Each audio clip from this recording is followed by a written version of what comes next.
เจ้าจามเทวีขอเชิญร่วมพิธีบวงสรวงบูรพมหากษัตริย์ณลาน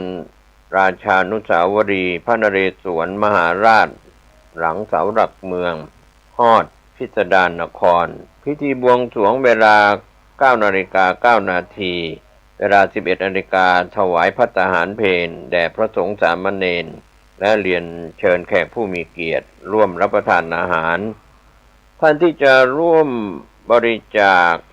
เป็นเจ้าภาพโรงทานข้าวน้ำโภชนาอาหารติดต่อและสอบถามรายละเอียดได้ที่พระสวัสดิตปัญโยประธานสงฆ์วัดพระธาตุอู่แก้วจามเทวี0616814944ติดต่อหนานมิ้น0805016382แอดมินเม0956960880ติดต่อแอดมินออม0972567938ฝ่ายงานประชาสัมพันธ์ท่านที่จะร่วมเป็นเจ้าภาพถวายดอกไม้ในการจัดงานบายสีและร่วมบุญบายสีติดต่อสอบถามและร่วมเป็นเจ้าภาพโรงทานและรายละเอียดต่างๆได้ทุกวันที่25มกราคมของทุกปีเป็นวันกองทัพไทยมีความหมายประสบนิกรชาวไทยทุกหมู่เหล่าเชิญท่านร่วมงานในพิธีบวงสรวง 9:09 นาทีเป็นต้นไปณวัดพระธาตุอู่แก้วจามเทวีตำบลฮอดอำเภอฮอดจังหวัดเชียงใหม่25มกราคม2569นี้โดยพร้อมเพรียงกัน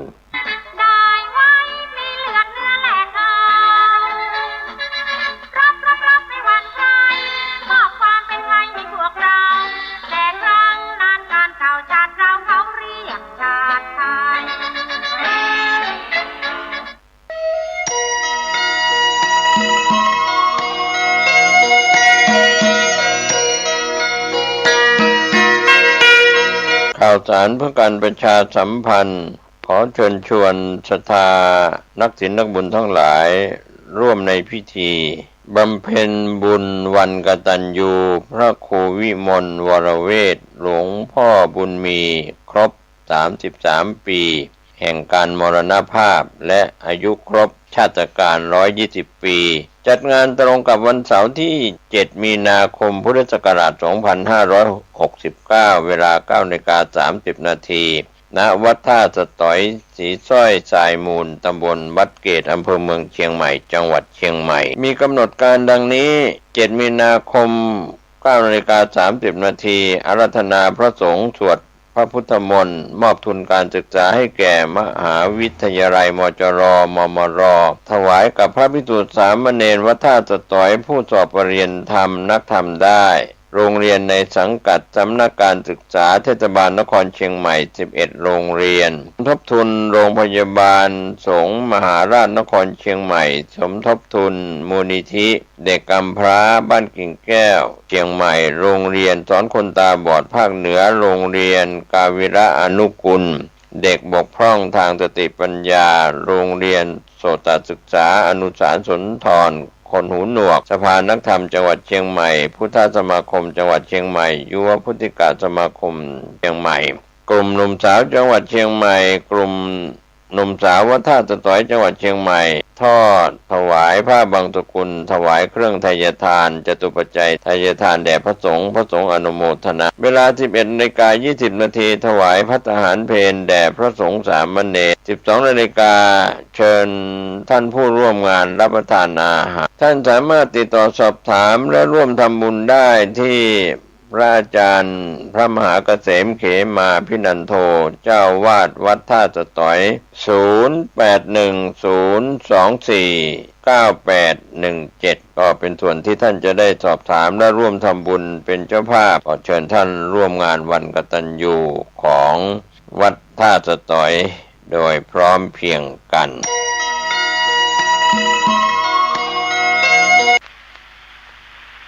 รายการปกิณกะแห่งธรรมะก็มาพบปะกับญาติกับโยม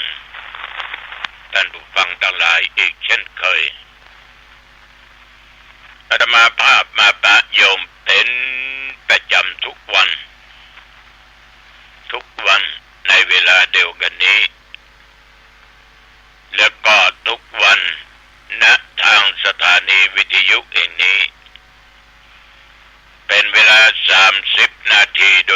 านอาตมาก็จะนำญาติโยมไหว้พระสวดมนต์แล้วให้ข้อคิดอันเป็นหลักธรรมในทางพุทธศาสนาเป็นประจำเพื่อเป็นมงคลต่อชีวิตคำว่ามงคลเนี่ยคือสิ่งที่มันดีอัปมงคลคือสิ่งที่มันไม่ดีฉะนั้นเราจะทำสิ่งที่ดีๆเพราะว่าการกระทำเกิดขึ้นในทางกายทางวาจาทางด้านจิตใจเขาก็จะทำกันเพื่อมันเป็นมงคลต่อชีวิตต่อความเป็นอยู่เอาละต่อไปนี้เอามาบูชาพระรัตนตรัยแล้วก็สาธยายมนต์กันต่อไปอะระหังสัมมาสัมพุทโธภควาพระผู้มีพระภาคเจ้าเป็นพระอรหันต์ดับเพลิงกิเลสเพลิงทุกข์สิ้นเชิงตรัสรู้ชอบได้โดยพระองค์เองพุทธังภควันตังอภิวาเทมิข้าพเจ้าอภิวาทพระผู้มีพระภาคเจ้า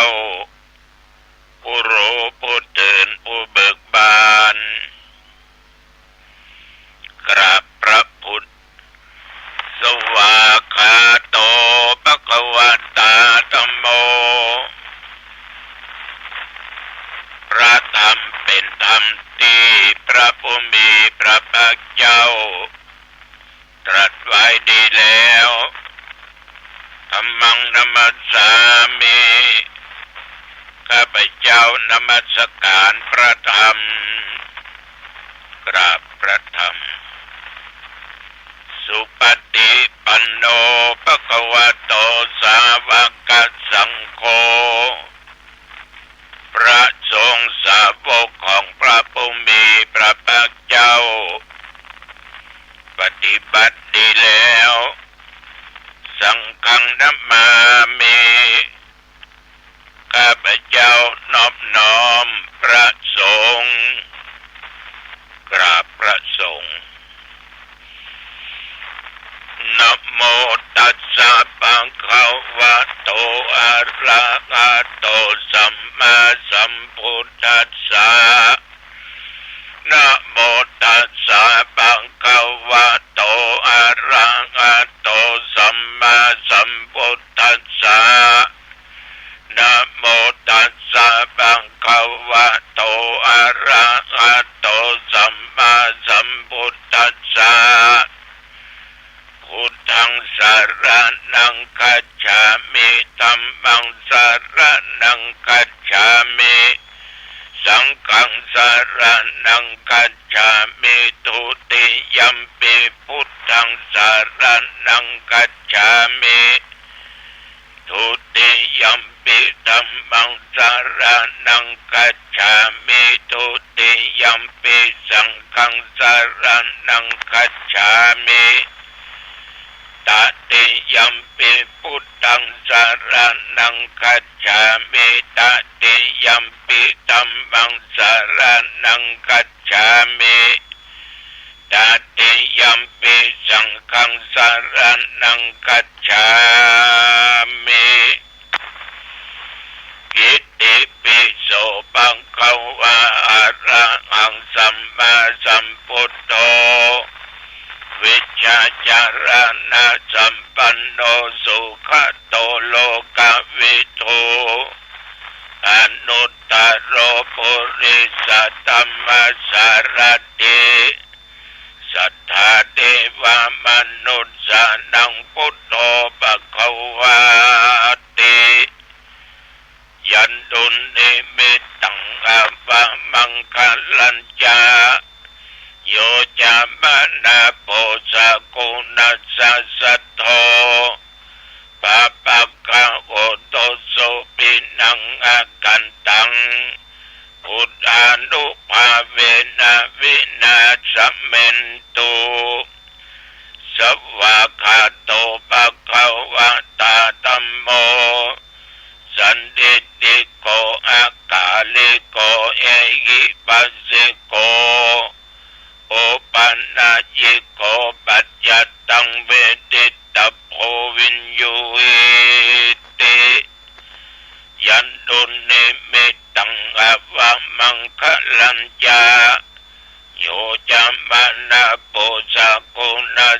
สัทโธปะปักขังโอโตสุปินังอากันตังธรรมานุภาเวนะวินาศเมนตุสุปฏิปันโนภะคะวะโตสาวกสังโฆอุชุปฏิปันโนภะคะวะโตสาวกสังโฆ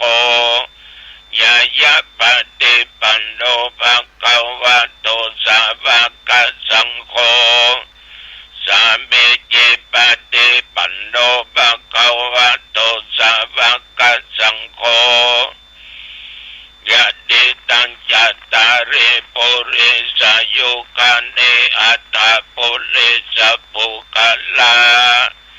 เอสะภะคะวะโตสาวกสังโฆ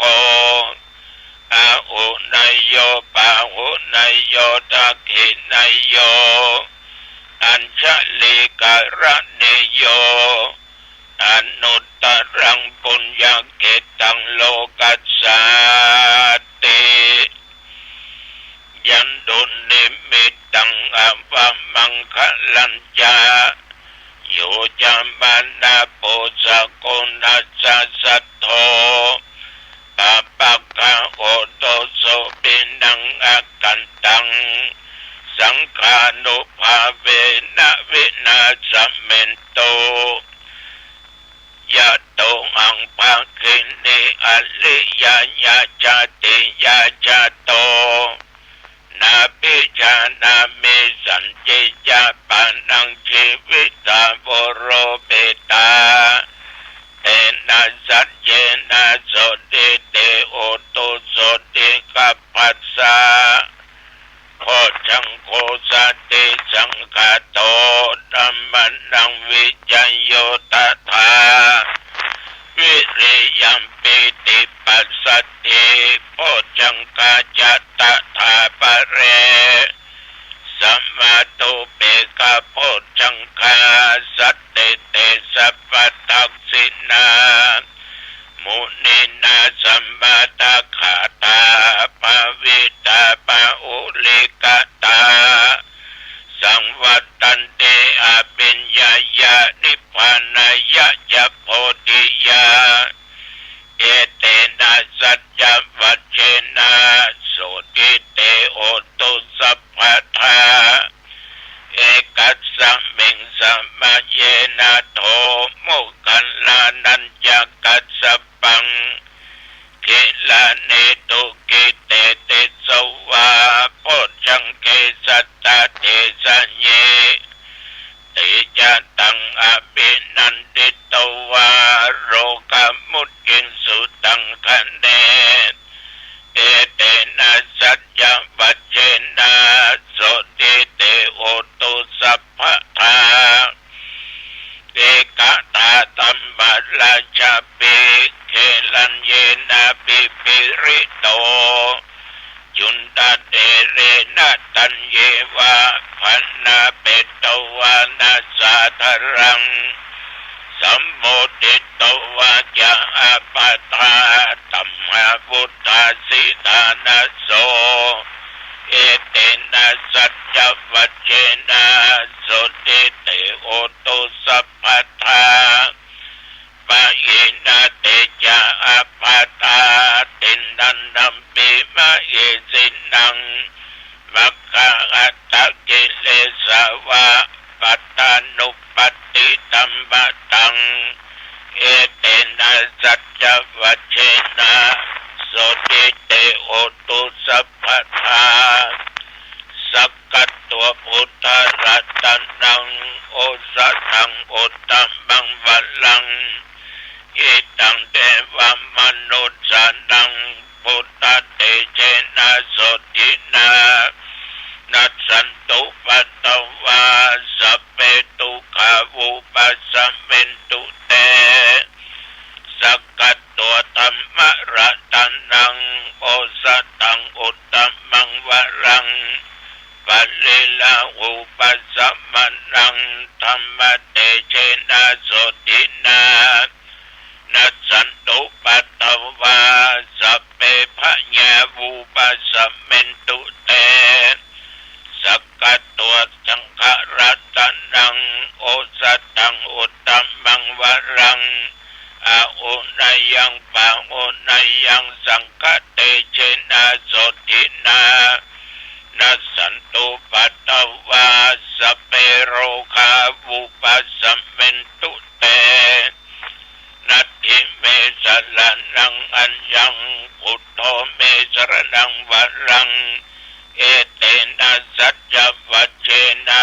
โหตุเตชะยะมังคลังนัตถิเมสรนังอัญญังธัมโมเมสรนังวรังเอเตนะสัจจวัชเชนะ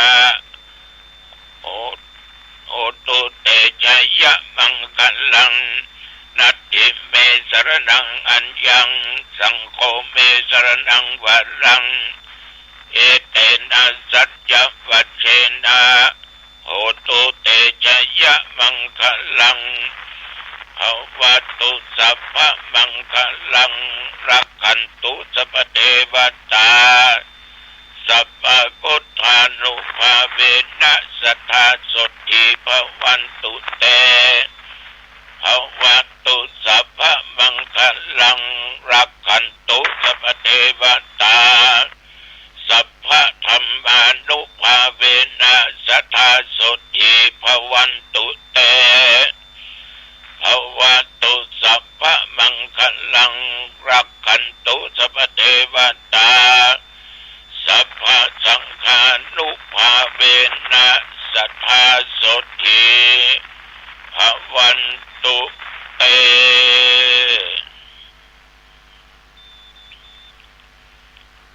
โดยบทพุทธานุภาพธรรมานุภาพสังฆานุภาพบทสาธยายมนต์พจังคะปริยันทุนนิมิตตังสักกตัว โดยจิตอันตั้งมั่นข้าพเจ้าพร้อมด้วยญาติโยมบาศกบาสิกาท่านผู้ฟังทั้งยิ่งใจขอตั้งจิตอธิษฐานว่าแม้นว่าระยะนี้ตนข้าพเจ้าและญาติโยมทุกคนได้ตรงโลกาเบียดที่อันหนักอันร้ายจนว่าหมอยุกหมอยาก็บ่หายขอพุทธานุภาพธรรมานุภาพสังฆานุภาพบทมนต์อันศักดิ์สิทธิ์จงกำจัดโรคภัยไข้เจ็บต่างๆมือหายไปตั้งแต่บัดนี้เป็นต้นไปมีสุขภาพกายใจแข็งแรงดุจดั้งเดิมขอมีความสุขกายสบายใจแม้นว่าข้าพเจ้าและโยมทั้งหลายได้เดินทางไปเหนือใต้ทุกออกทุกสารทิศไปก็ให้มีชัยชนะมีโชคมีลาภกลับมาที่เก่าที่เดิมก็มีโชคมีใจ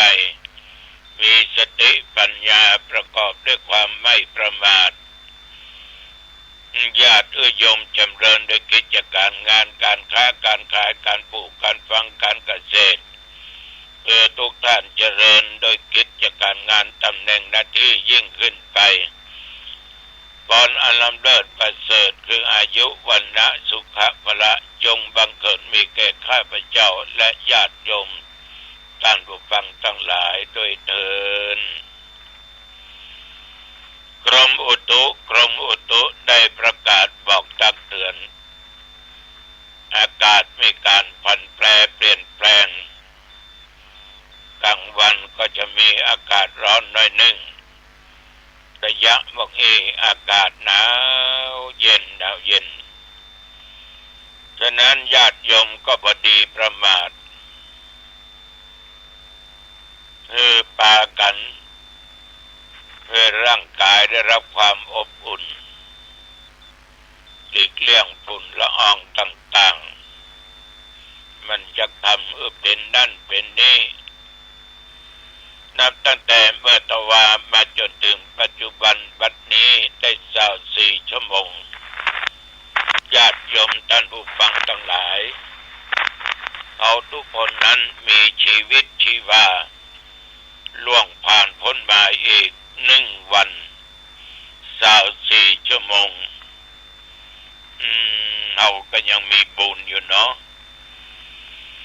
มีกรรมดีที่สร้างไว้อยู่มากชีวิตจึงอยู่ได้และต้องอยู่ต่อไปสู้ต่อไปครับแต่เมื่อตะวันวามาจนถึงปัจจุบันตะวันนี้ฉันเจ้าแล้วก็ไม่ได้ออกวัดไปไหนเอาเฮ้ยปลอดแต่ตะวันฉันเป็นแล้วก็ไม่ได้ไปไหนจนค่ำมืดอาบน้ำอาบท่านุ่งห่มผ้าเป็นปริมณฑลออกจากวัดไปวัดนครเจดีย์อำเภอประสังจังหวัดลำพูนไปเทศน์ในงานขาวดำคนเฒ่าอายุ74จากครอบครัวไปตั้งศพไว้ที่นครเจดีย์วัดนครเจดีย์ไปถึงอันก็เริ่มเทศน์ประมาณ7:45ไปเอวังก็20:00หรือ8:30กว่านาทีเล็กน้อยต้องขอบใจต่อท่านพระครูเจ้าวัดแม่คองท่านพระครูทั้งหลายพระสงฆ์กุศลที่มาสวดพุทธมนต์การฟังเทศวานั้นฟังด้วยความเคารพน้อมถึงกายน้อมถึงวาจาและน้อมถึงด้านจิตใจโอ้สมดังคำว่าสุดสูตรสังละพะเตปุญญังการตั้งใจฟังด้วยดีย่อมเกิดบุญแล้วจะเกิดตัวปัญญาฉะนั้นต้องขอบใจต่อญาติโยมทุกคนจะมาก็กลับก่อนคณะสวดวันนี้ก็จะไปในเมืองเชียงใหม่ฉันเป็นที่หันแล้วจะไปสถานีวิทยุมก.กันกระทำบุญครบรอบ61 ปีตั้งแต่ตั้งสถานีวิทยุต่อมาก็ได้ไปออกรายการธรรมะวันนี้จะไปเยี่ยมเพียกรรมถ้าบัดติดขัดหรือกระดาษก็คงจะเป็นตอนบ่ายฉันเป็นในเมืองและจะออกไปเวลา 20:08 น.เมื่อคืนนี้ปะกันเนกงานเข้ากรรมปฏิบัติธรรมของสาธุเจ้าในเขตตำบลหนองแก้วณที่สุสานของวัดสลีสุพรรณบ้านบวกในคืนนี้เวลา 20:00 น.ปะกันแน่เชิญชวนเจริญพรเนอความทุกข์ความยากมันเป็นสิ่งที่ทุกคนไม่พึงปรารถนาเพราะว่าจะเป็นทุกข์ทางกายเพราะว่าจะเป็นทุกข์ทางใจมันเป็นของที่ทนหาได้ยากแต่ว่าทุกสิ่งทุกอย่างนั้นมันมาตามเหตุตามปัจจัยเพราะว่าความทุกข์ยากอับจนอาจจะเป็นเหตุในอดีตชาติเอาสร้างบุญบ่เพียงพอเอาบ่ได้ประกอบบุญกุศลก็ได้ลงทุนในสิ่งเหล่านี้ไว้เกิดมาจากนี้จึงทุกข์ยากอับจนเกี่ยวกับทรัพย์สมบัติสิ่งของต่างๆนานาบ่อำนวยบางทีก็มาเป็นทุกข์ด้วยโรคาเปียธิเป็นนั่นเป็นนี้เข้าห้องยาออกห้องยาถูกเปิ้นหลอกเปิ้นลวงถูกเปิ้นต้มตุนถูกเปิ้นเบียดเบียนเป็นทุกข์กับผัวกับเมียกับลูกกับเต้าเป็นทุกข์กับที่เรียกว่าเป็นบ้าๆเบาๆปั้มเป๋อเพราะมันเป็นผลพวงมาจากอดีตที่เราบังรักษาศีลเอาบังกินบัตานประการสำคัญเอาเบียดเบียนสัตว์ฆ่าสัตว์ ตัดชีวิตเกิดมาจากนี้จึงมีแต่ความทุกข์ฉะนั้นต้องปัดสิ่งเหล่านี้ออกไปให้ได้แก้ไขโดยมีศีลมีธรรมสร้างคุณงามความดีสร้างกรรมดีสร้างเหตุดีเราก็จะได้รับความผาสุกต่อไปข้างหน้าเพิ่นถึงบอกว่าทุกข์เนี่ยมันเกิดจากสาเหตุนั่นคือตัวตัณหาความอยากในกามในอารมณ์ในสิ่งที่น่ารักน่าใคร่หลงในสิ่งนั้นสิ่งนี้นึกว่าสังขารธรรมจะมั่นคงเที่ยงแท้แต่ในที่สุดรู้ไม่ว่าปัจจุบันนั้นมันก็เปลี่ยนแปลงผันแปรท่านทั้งหลายเอาก็เป็นหลงในความสวยความงามมันก็เลยทำเอาเป็นทุกข์ชีวิตก็ดิ้นรนต่อสู้อยากได้นั้นอยากได้นี้อยากเป็นนั้นอยากเป็นนี้มีแล้วอยากได้อีกมีแล้วอยากได้อีกเป็นแล้วอยากได้เป็นใหญ่ๆขึ้นไปอีกมันก็เป็นทุกข์ถ้าเอาไปอยากมากจนเกินไปก็ทุกข์น้อยถ้าเฉยๆก็อยากจะเลยมันก็บรรทุกข์นั่นเป็นกรรมของเราที่ได้สร้างไว้บางอย่างนั้นก็บ่อยากจะมาเกิดอีกตราบใดมีเชื้ออยู่มันถึงมาเกิดคือมีกิเลสมีตัณหาต้องมาเกิดถ้าไม่อยากมาเกิดก็ต้องคือบริสุทธิ์ปราศจากโลภโกรธหลงตัณหากามภาวะวิภาวะตัวกิเลสทุกชนิด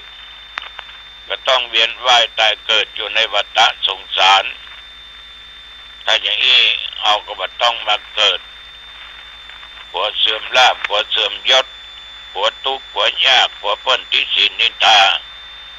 อยากก็เกิดอย่างนั้นเลยเป็นทุกข์ตัดเดียเอาก็จะพ้นทุกข์ไปดังนั้นญาติโยมตัณหาต่างๆทำให้เราเป็นทุกข์สรุปแล้วมันก็เป็นต้นเหตุให้เกิดทุกข์เป็นต้นเหตุให้เกิดทุกข์ทีนี้ยะจะได้ก็ต้องล้างต้องเพ่วมันแหละกำจัดตัวตัณหาออกไปให้ได้บอกว่ากามภาวะวิภาวะมันหมดไปเมื่อความอยากมันบ่มีมันหมดไปมันใสสะอาดทุกข์ก็ดับไปหมดซึ่งห้องตามภาษาพระว่านิโรธคือหนทางความดับทุกข์ทุกสิ่งทุกอย่างนั้นต้องใจสติปัญญาตรึกตรองพิจารณาหาเหตุหาผลว่าปัจสิ่งอันเนี้ยมันเป็นสิ่งที่ทำให้เกิดทุกข์ทำให้เกิดทุกข์สิ่งเหล่านี้ดับทุกข์ก็คือโดยดับตัณหาสิ่งนี้หนทางถึงความดับทุกข์ให้ใหญ่ๆเสาะเอาหนทางให้ได้ทางในพุทธศาสนาก็มักมีองค์8เพราะเป็นข้อปฏิบัติเพื่อถึงความดับทุกข์ได้มีปัญญาอันหันชอบดำริชอบเจรจาชอบทำการงานชอบเลี้ยงชีวิตชอบทำความเพียรชอบตั้งสติชอบตั้งใจชอบมีตั้งแต่สัมมาทิฏฐิสัมมาสังกัปปะสัมมาวาจาสัมมากัมมันโตสัมมาอาชีโวสัมมาปัญญาโมสัมมาสติสัมมาสมาธิ8ข้อเนี้ยเป็นหนทางเดินไปสู่ความดับทุกข์เป็นหนทางที่จะพ้นทุกข์เป็นหนทางที่จะทำให้มีความสุขได้ถ้าผัวเกิดแก่เจ็บตายเอาก็มันต้องมาเกิดถ้าไม่อยากเกิดก็ให้มันพ้นจากสิ่งเหล่านี้ไปปฏิบัติตามมรรคมีองค์8ดังที่ได้กล่าวญาติโยมรับฟังกันเอาละมื้อ8 โมงปะกันนอกที่ไปเหี่ยวนะในเทศบาลตำบลหนองแก้วไปเหี่ยวปัญญาสุข ชาติก็อันเดียวกันเนาะของคณะสตาวัสลีสุพันกาทั้งบ้านบวกกาอย่างกาไอ้นะปืนปะกัน8 โมงเมื่อคืนเอาละหันว่าเป็นเวลาเป่าสมควรพอดีอายุวันโนสุขังพลังพบกันใหม่โอกาสหน้าเจริญพร สวัสดีครับท่านผู้ฟังที่เคารพการแบ่งปันความคิดดีๆวันนี้ผมกาเศษเพชรสำริดวิทยากรก็นำเรื่องราวที่เกี่ยวกับการรำลึกนึกถึงการสร้างบารมีขององค์สมเด็จพระสัมมาสัมพุทธเจ้าในยุค 2,500 กว่าปีก็มาถึงยุคที่พระพุทธองค์ในพรรษาที่7หลังจากตรัสรู้แล้วก็ขึ้นไปจำพรรษาโปรดพุทธมารดาบนสวรรค์ชั้นดาวดึงส์ซึ่งพุทธมารดาหลังจากประสูติการสิทธัตถราชกุมารได้7 วันก็สวรรคตไปบังเกิดเป็นสันดุสิตเทพบุตรบนสวรรค์ชั้นดุสิตนะครับชั้นที่4แต่ว่าการขึ้นไปโปรดพุทธมารดาของพระพุทธเจ้าในพรรษาที่7นั้นก็ไปยังธรรมสภาชั้นดาวดึงส์ชั้นที่2หลังจากโปรดพุทธมารดาก็มีวันที่เราเรียกว่าวันทำบุญตักบาตรเทโวโรหณะออกพรรษาแรมค่ำ1 เดือน 11ก็เดินทางกลับจากสวรรค์ทำให้เราได้มีโอกาสเห็นพุทธานุภาพวันพระเจ้าเปิดโลกนะครับเห็นเรียกว่าพรหมเทวดาเห็นมนุษย์เห็นสัตว์อบายแล้วก็มนุษย์เห็นเทวดาเห็นสัตว์อบายแล้วก็สัตว์อบายก็เรียกว่าเห็นใน3 แดนโลกธาตุทั้งสวรรค์พรหมมนุษย์สัตว์อบายทั้งหลายแล้วก็ด้วยพุทธานุภาพของพระพุทธองค์ในวันทำบุญตักบาตรเทโวโรหณะเสด็จกลับสู่เมืองมนุษย์ก็มีพรหมและเทวดาทั้งหลายส่งเสด็จพระสัมมาสัมพุทธเจ้ากลับอย่างเมืองมนุษย์ที่สังกัดสนครในอินเดียโบราณปัจจุบันก็มีหลักฐานที่เป็นสังเวชนียสถานในส่วนที่ทำให้เรารำลึกนึกถึงแล้วเกิดธรรมสังเวชที่เมืองสังกัดสนครครับก็ยังปรากฏเป็นหลักฐานอยู่หลังจากที่พระพุทธองค์โปรดพุทธมารดากลับสู่เมืองมนุษย์แล้วพระพุทธองค์ก็เสด็จไปยังกรุงสาวัตถีนะครับท่านผู้ฟังไปประทับที่วัดพระเชตวันมหาวิหารก็เป็นการโปรดพระนางประชาบดีโคตมีเรียกว่าแม่น้านะครับพระนางก็คือน้องแม่ประชาบดีโคตมีซึ่งได้บวชเป็นภิกษุณีชื่อว่าพระมหาประชาบดีโคตมีเถรีพร้อมด้วยภิกษุณี500 รูปนะครับในสมัยนั้นก็เมื่อพระมหาประชาบดีโคตมีเถรีแม่น้านะครับซึ่งก็เป็นแม่นมนั่นนะครับต่อจากพุทธมารดาก็หลังจากบวชเป็นภิกษุณีแล้วพร้อมด้วยบริวารของพระมหาประชาบดีโคตมี500 รูปก็เข้าเฝ้าเพื่อฟังธรรมจากพระพุทธองค์ก็ทรงรับสั่งให้พระนันทะเถระผู้เป็นผู้ให้โอวาทนะครับให้พระนันทะให้โอวาทหลังจากฟังธรรมจากพระนันทะให้โอวาทจบภิกษุณีทั้ง500ก็ได้บรรลุอรหัตผลพร้อมด้วยอภิญญาทั้ง6นะครับในเวลาต่อมาก็เป็นช่วงที่ออกพรรษาพระพุทธองค์เสด็จประทับที่ศรีสะปาวันใกล้กรุงโกสัมพีครับก็คงถัดมาอีก1 พรรษานั่นนะครับระหว่างนั้นพระสงฆ์ในโคสิตารามเกิดแตกแยกความสามัคคีกันถกเถียงกันด้วยเรื่องเกี่ยวกับพระวินัยหลังจากที่บริวารแตกแยกเป็น2 ฝ่ายก็วินัยธรและธรรมธรนั่นนะครับพระพุทธองค์ก็ตรัสโทษของความแตกแยกเรียกว่าเรื่องไม่เป็นเรื่องนะครับพระวินัยธรก็จะเคร่งครัดในพระวินัยพระธรรมธรนะครับเรียกว่าทะเลาะกัน ไม่ใช่พระสองรูปทะเลาะกันเท่านั้นนะครับเทวบุตรเทวดาที่ถือฝ่ายก็ทะเลาะกันไปถึงสวรรค์ชั้นฟ้าทีเดียวเรื่องของพระวินัยนะครับเคร่งครัดไม่เคร่งครัดก็ไม่อยากจะพูดถึงในปัจจุบันว่าเรื่องของนิกายที่เคยทะเลาะเบาะแว้งกันมาในประเทศไทยนะครับทั้งธรรมยุตตนิกายแล้วก็ธรรมยุติกานิกายหรือมหานิกายก็ถือว่าเป็นพุทธบุตรด้วยกันนะครับจะนิกายไหนมหายานเถรวาทธรรมยุตหรือมหานิกายก็ตามก็เป็นภิกขุภาวะในปัจจุบันทั้งสองนิกายสำหรับประเทศไทยในปัจจุบันก็ขอให้ปฏิบัติตามพระวินัยแต่ในยุคนั้นทะเลาะกันเมื่อพระธรรมธรและวินัยธรทะเลาะกันบริวารก็แตกแยกกันเป็นสองฝ่ายองค์สมเด็จพระสัมมาสัมพุทธเจ้าก็ตัดถึงโทษแห่งความแตกแยกความสามัคคีของภิกษุสองรูปภิกษุสองฝ่ายไม่ได้เชื่อฟังพระองค์จึงเสด็จหลีกออกจากกรุงโกสัมพีไปเยี่ยมพระภักคุเถระที่ภารกะโลนการามนะครับภารกะโลนการามในสมัยนั้นเพื่อไปเยี่ยมพระอนุรุทธเถระพระนันทิยเถระและพระกิมพิระเถระที่ปาจีนวังสะทายวัน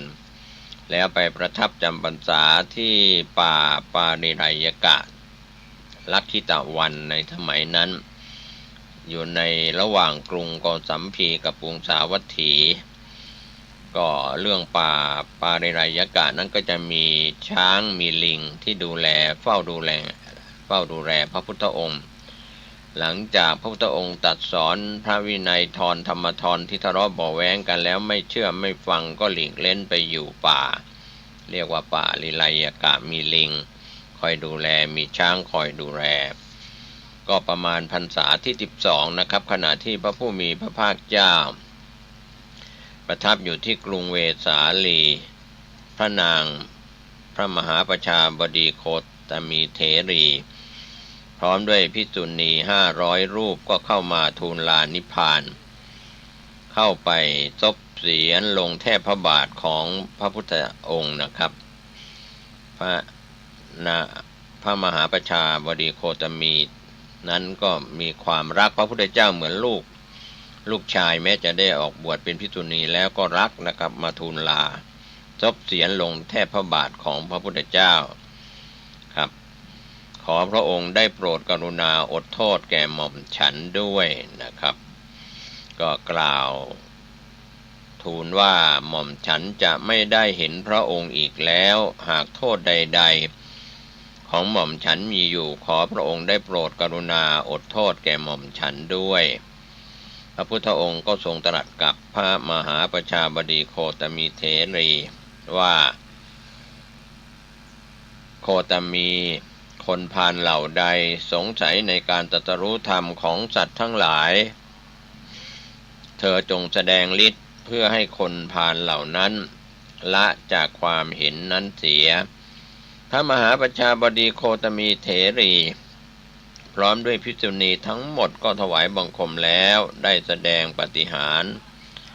หลายประการด้วยกันตามพระบรมพุทธานุญาตแล้วก็พากันลงจากนภาอากาศหมอบลงแทบพระบาทของพระบรมศาสดากราบทูลว่านี้เป็นการเห็นครั้งสุดท้ายของหม่อมฉันพระเถรีประกาศแก่หมู่สงฆ์แล้วไหว้พระราหุลพระอานนท์พระนันทะแล้วก็ตรัสว่าลูกเอ๋ยพ่อจงรักษาพระพุทธศาสนาไว้แม่เห็นพ่อครั้งนี้เป็นครั้งสุดท้ายแล้วก็กลับไปยังสำนักภิกษุณีเพื่อนิพพานพระบรมศาสดาเสด็จไปส่งพระมาตุจฉาแม่น้านะครับพร้อมด้วยภิกษุและหมู่ชนเป็นจำนวนมากจนถึงซุ้มประตูครั้งนั้นก็ได้เกิดแผ่นดินไหวใหญ่ขึ้นนะครับก็เป็นเรื่องราวที่พระมหาประชาบดีโคตมีเถรีพร้อมด้วยบริวารภิกษุณี500ก็มารานิพพานก็เป็นพระอรหันต์ทั้งหมดนะครับรานิพพาน หลังจากนั้นพระอานนท์ซึ่งเป็นโอรสของพระเจ้าสุโกธนะซึ่งเป็นพระอนุชาของพระเจ้าสุโธธนะก็เป็นสหชาติเกิดวันเดียวกับพระพุทธองค์ก็ออกบวชพร้อมกับเหล่าสักยะที่อนุปิยะอัมพวันต่อมาก็ได้ฟังธรรมบรรยายของท่านปุณณมันตาลีบุตรเถระในเรื่องคาถาวัตถุ10ประการมีการชักนำภิกษุให้มีความปรารถนาน้อยสันโดษไม่คลุกคลีกับหมู่คณะเหล่านี้เป็นต้นนะครับอานนท์ก็ได้ดำรงอยู่ในโสดาปัตติผลในสมัยนั้นพอนับการพรรษามาถึงพรรษาที่20นะครับเรานำเล่าโดยย่อๆให้ท่านผู้ฟังผู้มีปัญญาได้เห็นพรรษาที่20นั้นพระพุทธองค์ทรงแต่งตั้งให้พระอานนท์เป็นพุทธอุปถากเรียกว่าอุปถากประจำพระพุทธองค์เนื่องจากทรงมีพระชนมายุมากแล้วในสมัยนั้นพระอานนท์ทำหน้าที่ทุกอย่างนับตั้งแต่ดูแลน้ำใช้น้ำฉันไม้สีฟันนวดพระหัตถ์พระบาทนวดพระปิสดางหลังนะครับกวาดบริเวณพระคันธกุฎีและเดินตรวจรอบพระคันธกุฎีคืนละ9 ครั้งพระผู้มีพระภาคเจ้าทรงสรรเสริญพระอานนท์ว่าเป็นผู้รอบรู้เป็นผู้มีสติปัญญามีธรรมเป็นแบบอย่างมีความมั่นคงและก็เป็นอุปถากที่เลิศในพระศาสนานี้ของพระพุทธองค์โดยความที่เป็นผู้มีสติปัญญารอบรู้หลังจากพระพุทธองค์เสด็จดับขันธปรินิพพานแล้ว4 เดือนก็มีการประชุมสงฆ์เพื่อทำสังคายนาพระธรรมพระวินัยเป็นครั้งแรกที่ปากถ้ำสัตบัญญคูหาภูเขาเวภารบรรพตกรุงราชคฤห์ในครั้งแรกนั้นก็เป็นการรวบรวมพระธรรมพระวินัยอันเป็นคำสอนของพระพุทธองค์ให้เป็นหมวดหมู่ด้วยการรักษาพระศาสนาให้ดำรงยั่งยืนนะครับท่านผู้ฟังก็เป็นประโยชน์สุขแก่สัตว์โลกทั้งหลายสืบไปคณะสงฆ์จึงเลือกให้พระอานนท์เป็นผู้วิสัชนาชี้แจงพระธรรมส่วนพระสูตรและพระอภิธรรมครั้งนั้นพระอานนท์คิดว่าเรายังไม่ได้บรรลุอรหัตผลยังไม่ได้เป็นอรหันต์เป็นพระโสดาบันการเข้าไปสู่ที่ประชุมจึงไม่สมควรก็จึงพยายามภาคเพียรเจริญกายคตาสติกรรมฐานอย่างหนักในคืนนั้นถึงเวลาใกล้รุ่งจึงออกจากที่จงกรมเพื่อจะเข้าไปพักผ่อนขณะที่พระอานนท์เอนกายลงศีรษะยังไม่ทันถึงหมอนจิตก็ได้พ้นจากกิเลสทั้งหลายบรรลุอรหัตผลเป็นพระอรหันต์พร้อมด้วยอภิญญา6และปฏิสัมภิทาทั้ง4ในคืนก่อนการสังคายนานั่นเองต่อมาพระเจ้าประเสนที่โกศลเป็นพระธรรมราชาในส่วนที่พระอานนท์ได้เป็นอุปถากพุทธเจ้าแล้วก็เล่าโดยย่อๆมาถึงยุคของพระเจ้าประเสนที่โกศลนะครับท่านผู้ฟังเป็นพระราชาแห่งแคว้นโกศลระหว่างพรรษาที่21ถึง45นั้นองค์สมเด็จพระสัมมาสัมพุทธเจ้าจะประทับอยู่ที่กรุงสาวัตถีแคว้นโกศลนานที่สุดในการบำเพ็ญพุทธกิจเพราะเหตุว่าสาวัตถีนั้นเป็นเมืองสงบสุขเจริญมั่งคั่งภิกษาอาหารสมบูรณ์บริบูรณ์มีไผ่สนมีป่าที่เหมาะแก่การบำเพ็ญสมณธรรมมีพระราชาที่เลื่อมใสในทางพระพุทธศาสนามีตระกูลที่เป็นอุบาสกอุบาสิกาที่ศรัทธาในพระรัตนตรัยพระเจ้าประเสนที่โกศลพระองค์หนึ่งทรงมีความคุ้นเคยกับพระสัมมาสัมพุทธเจ้าเป็นอย่างมากครั้งหนึ่งก็ได้เข้าเฝ้าทูลถามว่าพระองค์ยังอยู่ในวัยหนุ่มบวชมาได้ไม่นานเหตุใดจึงกล้ากล่าวว่าได้ตรัสรู้พระสัมมาสัมโพธิญาณพระพุทธองค์ตรัสตอบพระเจ้าประเสนที่โกศลว่ามหาบพิตร ไม่ควรดูหมิ่นต่อไม่ควรดูหมิ่น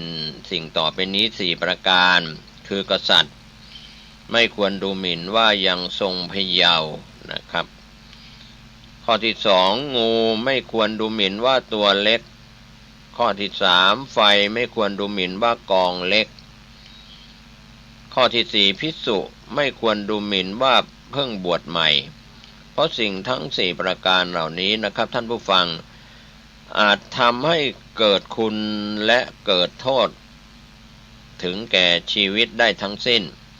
ดังนั้นพระพุทธองค์เมื่อตัดสิ่ง4ประการกษัตริย์งูไฟและภิกษุว่าพระพุทธองค์สอนเรื่องนี้จบลงพระเจ้าประเสนที่โกศลก็ทูลว่า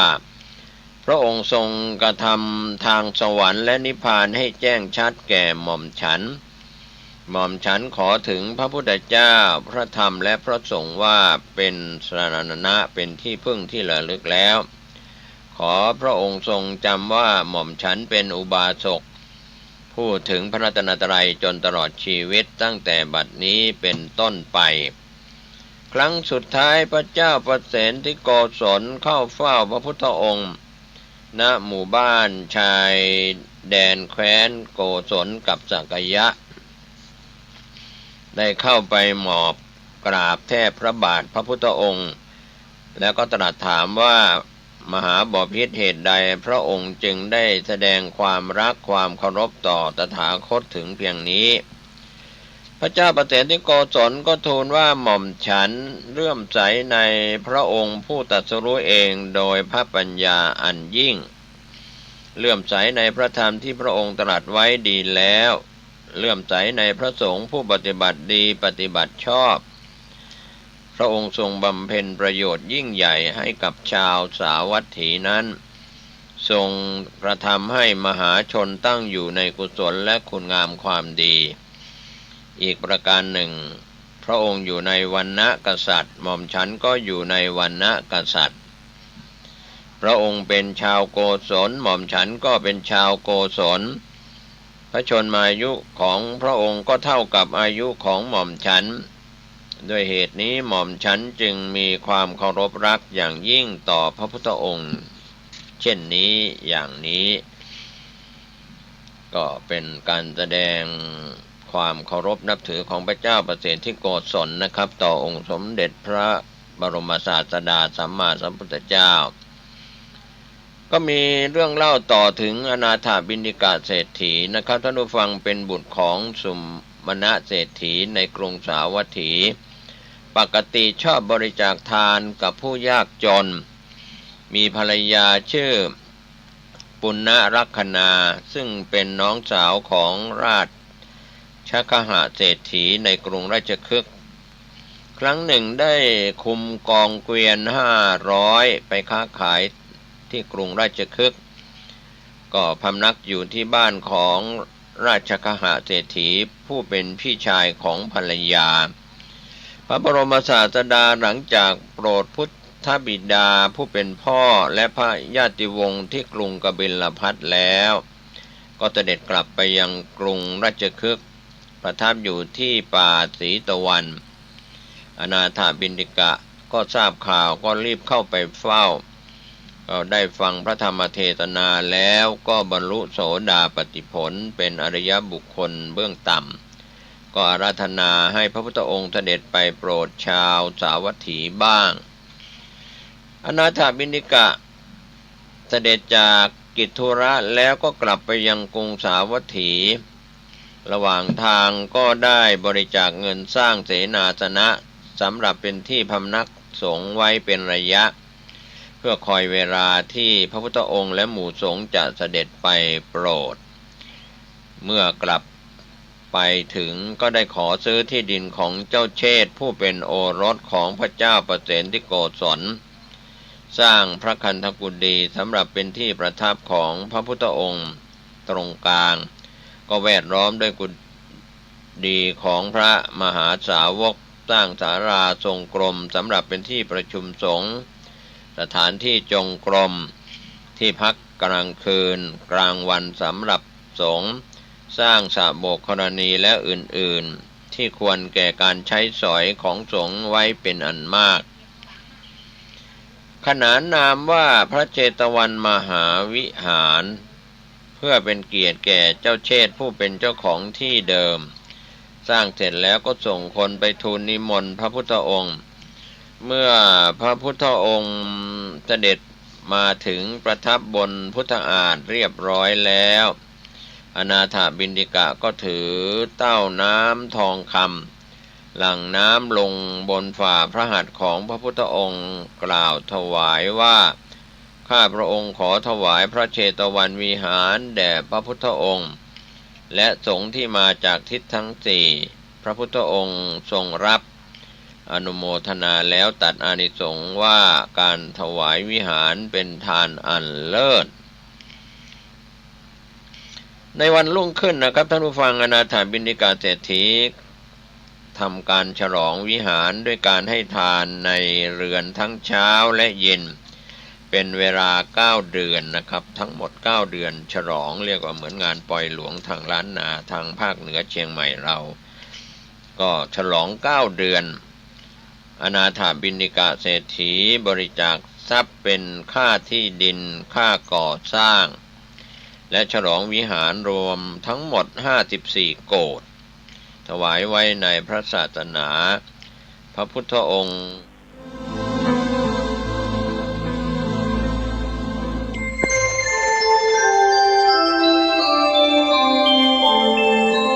ขณะนี้ท่านกำลังฟังสถานีวิทยุกระจายเสียง FM 104.5 เมกะเฮิรตซ์ซีดีธรรมบรรยายชุดตามพระใหม่ไปเรียนธรรมโดยพระพรหมคุณาภรณ์ปอ.ประยุตโตวัดยานเวศกวันตำบลบางกระทึกอำเภอสามพรานจังหวัดนครปฐมบรรยายแก่พระนวกะรุ่นพรรษา 2539 ตอนที่ 19 เรื่องอารยธรรมมนุษย์หนีวงจรเจริญแล้วเสื่อมไม่ได้เพราะว่ายวนอยู่แค่ในกระแสตัณหาเรื่องว่าอารยธรรมมนุษย์นี่สร้างขึ้นมานี่โดยที่มนุษย์นี่ก็มีปัญหาเรื่องการสนองความอยากในทางตัณหาที่จะเสพด้วยทีนี้ก็สัตว์ทั้งหลายอื่นก็มีความใฝ่เสพอยู่ในการเสพเป็นปกติแต่ว่าทำไมสัตว์ทั้งหลายอื่นจึงไม่สามารถสร้างอารยธรรมใช่ไหมฮะอันนี้ก็ในตัวมันเองก็ตอบไปแล้วแต่ว่ามันมีเรื่องที่น่าจะคุยกันอีกมีข้อที่น่าสังเกต2อย่างก็คือว่าเอาละหนึ่งที่เราพูดกันไปแล้วก็สัตว์ทั้งหลายเหล่านั้นมันไม่มีความสามารถในการที่จะเรียนรู้ที่เรียกว่าศึกษาแล้วก็สร้างสรรค์ใช่ไหมคือมันฝึกตนไม่ได้นั่นเองมันไม่ใช่สัตว์ที่ฝึกได้คือฝึกได้ในขอบเขตจำกัดจนกระทั่งเราเรียกว่าฝึกไม่ได้ทีนี้มนุษย์มีความสามารถพิเศษตรงนี้ตรงที่ว่าเป็นสัตว์ที่ฝึกได้เรียกว่าศึกษาและสร้างสรรค์ได้อันนี้ก็เป็นเหตุให้มนุษย์สามารถสร้างอารยธรรมแต่ปมปัญหามันอยู่ที่ว่ามนุษย์นั้นมีไอ้ตัวความต้องการที่จะเสพหรือตัณหานี้เป็นพื้นอยู่เจ้าฝ่ายตัณหานี่มาครอบงำสนิทนะก็ไปเป็นตัวแรงอิทธิพลที่เข้ามาอยู่เบื้องหลังที่ทำให้การศึกษาการสร้างสรรค์นั้นกลับไปสนองด้านเสพหรือด้านต้องการเสพซะอีกนะมันก็เลยทำให้มนุษย์ไม่สามารถจะพัฒนาอารยธรรมไปในทางที่จะดีงามแท้จริงได้อารยธรรมก็เลยกลายเป็นตัวก่อปัญหาซะเองและอย่างหนึ่งที่น่าสังเกตก็คือว่าดูสัตว์ชนิดอื่นเนี่ยที่มันเสพอยู่แค่สัญชาตญาณ มันจำกัดมากนะแม้แต่การเสพของมันเนี่ยนะหาอาหารการกินมาเสพเพื่อให้ชีวิตอยู่รอดแล้วมันก็เท่านั้นแหละมันจะไม่มีไอ้เรื่องของการทำให้วิจิตรพิสดารอย่างคนมนุษย์นี่สิมันอยากจะเสพแล้วมันพัฒนาที่จริงมันไม่ใช่พัฒนานะแต่ว่าเราต้องเอาศัพท์นี้มาใช้เรียกว่าพัฒนาขยายนั่นเองขยายปริมาณและดีกรีของการเสพเนี่ยให้มันหนักหนามโหฬารอย่างที่เรียกว่าเทียบกับสัตว์อื่นไม่ได้เลยอันนี้ด้านนี้มนุษย์ก็เหลือเกินแหละใช่ไหมเพราะนั้นจะว่าสัตว์ทั้งหลายที่มันเป็นนักเสพมันไม่ได้เป็นนักเสพมากมายอย่างมนุษย์อ่ะมันเสพแค่ตามสัญชาตญาณแล้วมันก็จบนะอันนี้เห็นชัดใช่ไหมเรื่องการเสพของมนุษย์นี่มันเหลือหลายละนี้ยิ่งมนุษย์มาเข้าใจผิดนี่ก็ความสุขของตนอยู่ที่การเสพด้วยแล้วก็มันก็ยิ่งมาเน้นด้านนี้นั่นจะเห็นไว้ได้ว่าในปัจจุบันนี้เรื่องของอารยธรรมเนี่ยมาสนองในด้านเนี่ยนะพัฒนาที่เรียกว่าด้านวัตถุก็เพื่อจะสนองตัณหาในการเสพของมนุษย์จนกระทั่งสังคมนี้กลายเป็นสังคมบริโภคนิยมไปนี่ก็เป็นข้อสังเกตทีนี้หันกลับมาเรื่องของอารยธรรมของมนุษย์อย่างเดียวไม่ต้องพูดถึงสัตว์อื่นแล้วเอามนุษย์เองเนี่ยอารยธรรมมนุษย์ที่เป็นมานี่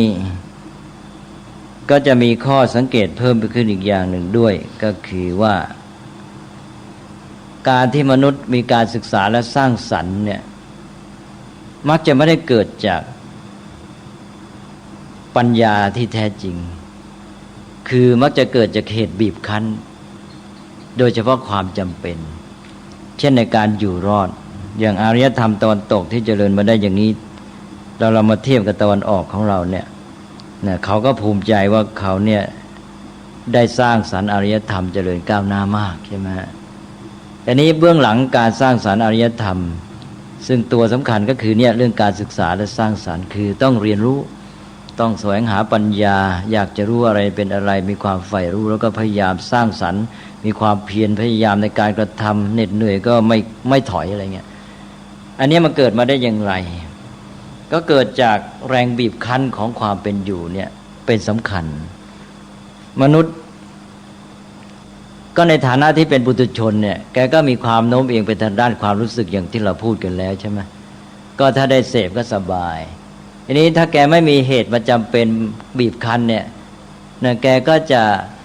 ได้สิ่งเสพพบสิ่งเสพแล้วแกก็เสพแกก็สบายก็หยุดก็นอนเสวยสุขในอย่างสังคมตะวันตกกับสังคมตะวันออกโดยเฉพาะเมืองไทยเราเนี่ยเราน่าจะเห็นได้ชัดว่าสังคมตะวันออกอย่างเมืองไทยนี้มีความอุดมสมบูรณ์นอกจากอุดมสมบูรณ์แล้วในเรื่องข้าวพืชพันธุ์ธัญญาหารในน้ำมีปลาในน้ำมีข้าวและธรรมชาติมันยังไม่บีบคั้นด้วยอยู่ก็สบายอย่างที่ฝรั่งมาเมืองไทยเขาบอกว่าธรรมชาติเมืองไทยนี่เฟรนลี่ว่างั้นมันเป็นมิตรมันไม่เหมือนเมืองเขานี่มันบีบคั้นเขาทำให้เขารู้สึกเป็นศัตรูมันต้องสู้อันนี้ฝรั่งก็หนึ่งก็มีความขาดแคลนเรื่องของพืชพันธุ์ธัญญาหารไม่อุดมสมบูรณ์แล้วมีไอ้เรื่องของสภาพธรรมชาติเนี่ยมาบีบคั้นก็คือว่าเช่นอากาศหนาวเมื่ออากาศหนาวเย็นในฤดูหนาวนี้ก็ขาดแคลนอาหารอย่างที่เคยเล่ามาแล้วทีนี้ความบีบคั้นอันเนี้ยที่ทำให้เขาพยายามดิ้นรนเพื่อการอยู่รอดจากความบีบคั้นของสภาพความเป็นอยู่นะก็ทำให้มนุษย์ดิ้นรนการดิ้นรนก็คือจะต้องหาทางอยู่รอดการที่มีความจำเป็นบีบคั้นอันนี้ก็ทำให้แสวงหาความรู้นะแล้วก็เมื่อแสวงหาความรู้แล้วก็คือจะทำยังไงให้มันสำเร็จให้มันได้มีกินมีใช้เป็นต้นอันนี้ก็ทำให้มีทั้งการเรียนรู้แล้วก็การกระทำที่เรียกว่าสร้างสรรค์ใช่ไหมนี้จากสภาพชีวิตของตะวันตกที่เป็นพื้นฐานอันนี้ผลักดันให้คนตะวันตกได้ดิ้นรนขนขวาย กลายเป็นวัฒนธรรมเลยเป็นวิถีชีวิตของเขายาวนานเป็นร้อยปีหรือแม้แต่ทั้งเป็นพันปีในสภาพการอย่างนี้ก็ทำให้เกิดคนที่ได้ผลจากวัฒนธรรมอย่างนี้นะก็คืออารยธรรมตะวันตกนี้พูดได้ว่าได้สร้างสรรค์คนที่มีไอ้ตัวจิตที่มีความใฝ่รู้แล้วก็ใฝ่สร้างสรรค์เนี่ยขึ้นมามากเหมือนกันนะแล้วคนพวกนี้แหละที่เป็นแกนในการสร้างสรรค์อารยธรรมนะที่อยากจะรู้ธรรมชาติว่าความจริงของมันคืออะไรจะหาความจริงให้ได้แต่ไม่ถึงความจริงแล้วไม่ยอมหยุดแล้วพวกนี้ก็จะไม่เห็นแก่การเสพซึ่งเราก็จะเห็นได้ชัดในชีวิตของพวกนี้จะมีความสุขจากการที่จะแสวงหาความรู้นะต้องการความจริงอย่างเดียวแล้วก็จะมามีพวกที่สร้างสรรค์ก็เช่นเดียวกันพวกนี้ก็จะเหนื่อยจะยากยังไงก็สู้ทั้งนั้นทำการที่ตนต้องการที่ว่าถือว่าดีที่ได้พิจารณาแล้วว่าดีเนี่ยให้สำเร็จใช่ไหมเพราะฉะนั้นในตะวันตกก็จะมีคนที่มีนิสัยใจคอที่เราเรียกว่าใฝ่รู้และสู้สิ่งยากเนี่ยมากซึ่งวัฒนธรรมที่เราเรียกว่าวัฒนธรรมวิทยาศาสตร์วัฒนธรรมอุตสาหกรรมอะไรต่างๆก็สัมพันธ์กันมากับสภาพจิตนี้ด้วยคือว่าทางสภาพจิตนี้เป็นเหตุเช่นว่าความใฝ่รู้ก็เป็นเหตุให้พัฒนาวัฒนธรรมวิทยาศาสตร์และก็พัฒนาตัววิทยาศาสตร์ขึ้นมาด้วยแล้ววิทยาศาสตร์เองในกระบวนการค้นหาความรู้ก็ทำให้คนนั้นพัฒนานิสัยใจคอใฝ่รู้ด้วยเป็นเหตุปัจจัยซึ่งกันและกัน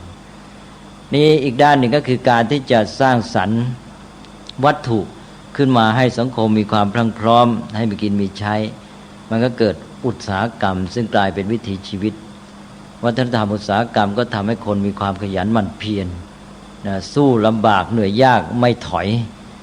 และการที่เขาสู้เหนื่อยยากไม่ถอยได้ก็กลายเป็นปัจจัยให้เขาพัฒนาอุตสาหกรรมสำเร็จเป็นปัจจัยซึ่งกันและกันใช่ไหมวัฒนธรรมอุตสาหกรรมก็สร้างคนเข้มแข็งนักผลิตนะและ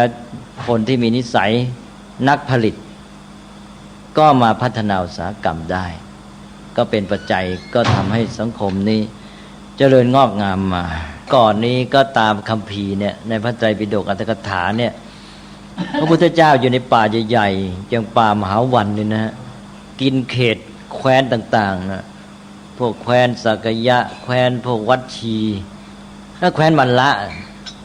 แสดงว่าป่าพวกนี้ใหญ่โตเหลือเกินเดี๋ยวนี้มีที่ไหนล่ะใช่ไหมแล้วอย่างลุมพินีที่พระพุทธเจ้าประสูติเนี่ยก็เป็นป่าเป็นสวนใหญ่ใช่ไหมเดี๋ยวนี้มีแต่ทุ่งนานะแล้วอินเดียเดี๋ยวนี้ต้นไม้เหลือแต่ต้นเล็กๆนะแล้วก็เขานี่เขาหัวโลนเขาไม่มีต้นไม้เลยนี่เยอะแยะไปหมดเลยเปลี่ยนแปลงไปมากแต่ว่ามันก็เกิดจากอารยธรรมมนุษย์ด้วยเพราะอารยธรรมเกิดที่ไหนก็จะทำลายธรรมชาติ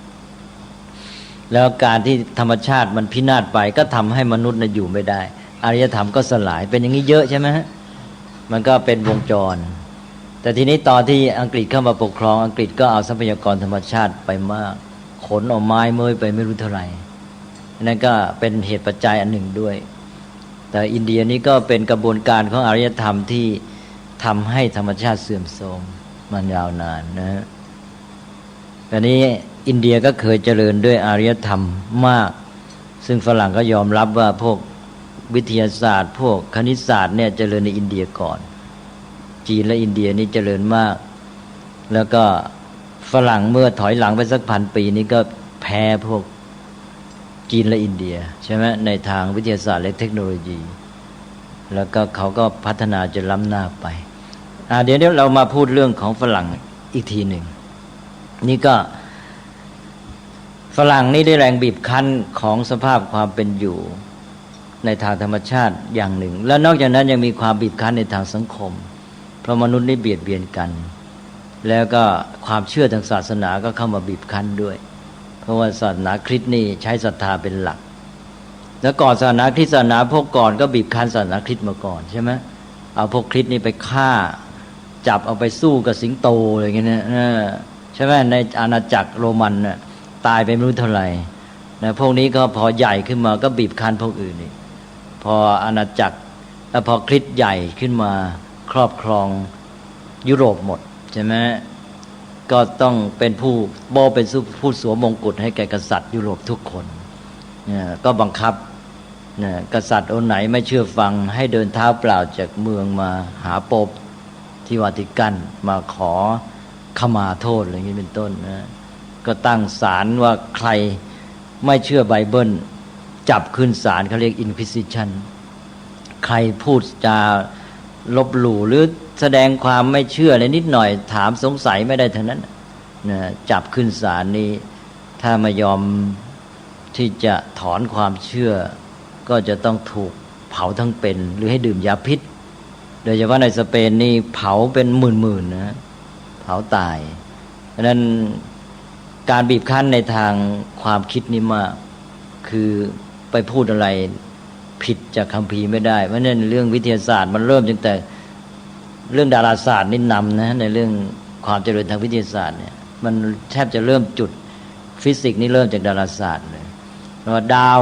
จักรวาลเป็นยังไงใช่ไหมนะโลกเป็นศูนย์กลางของจักรวาลเนี่ยคริสต์ก็สอนอย่างนี้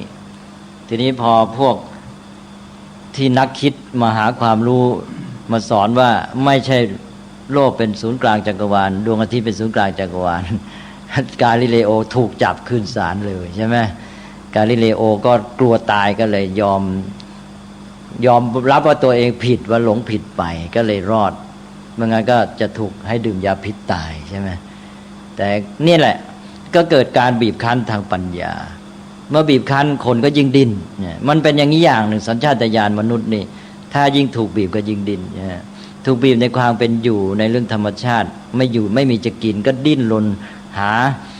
ทางรอดเพื่อจะมีกินทีนี้ในทางปัญญาถูกบีบมันก็ดิ้นรนเนี่ยมันก็มาจับกลุ่มกันเป็นการลับๆเพื่อจะแสวงหาความรู้ใช่ไหม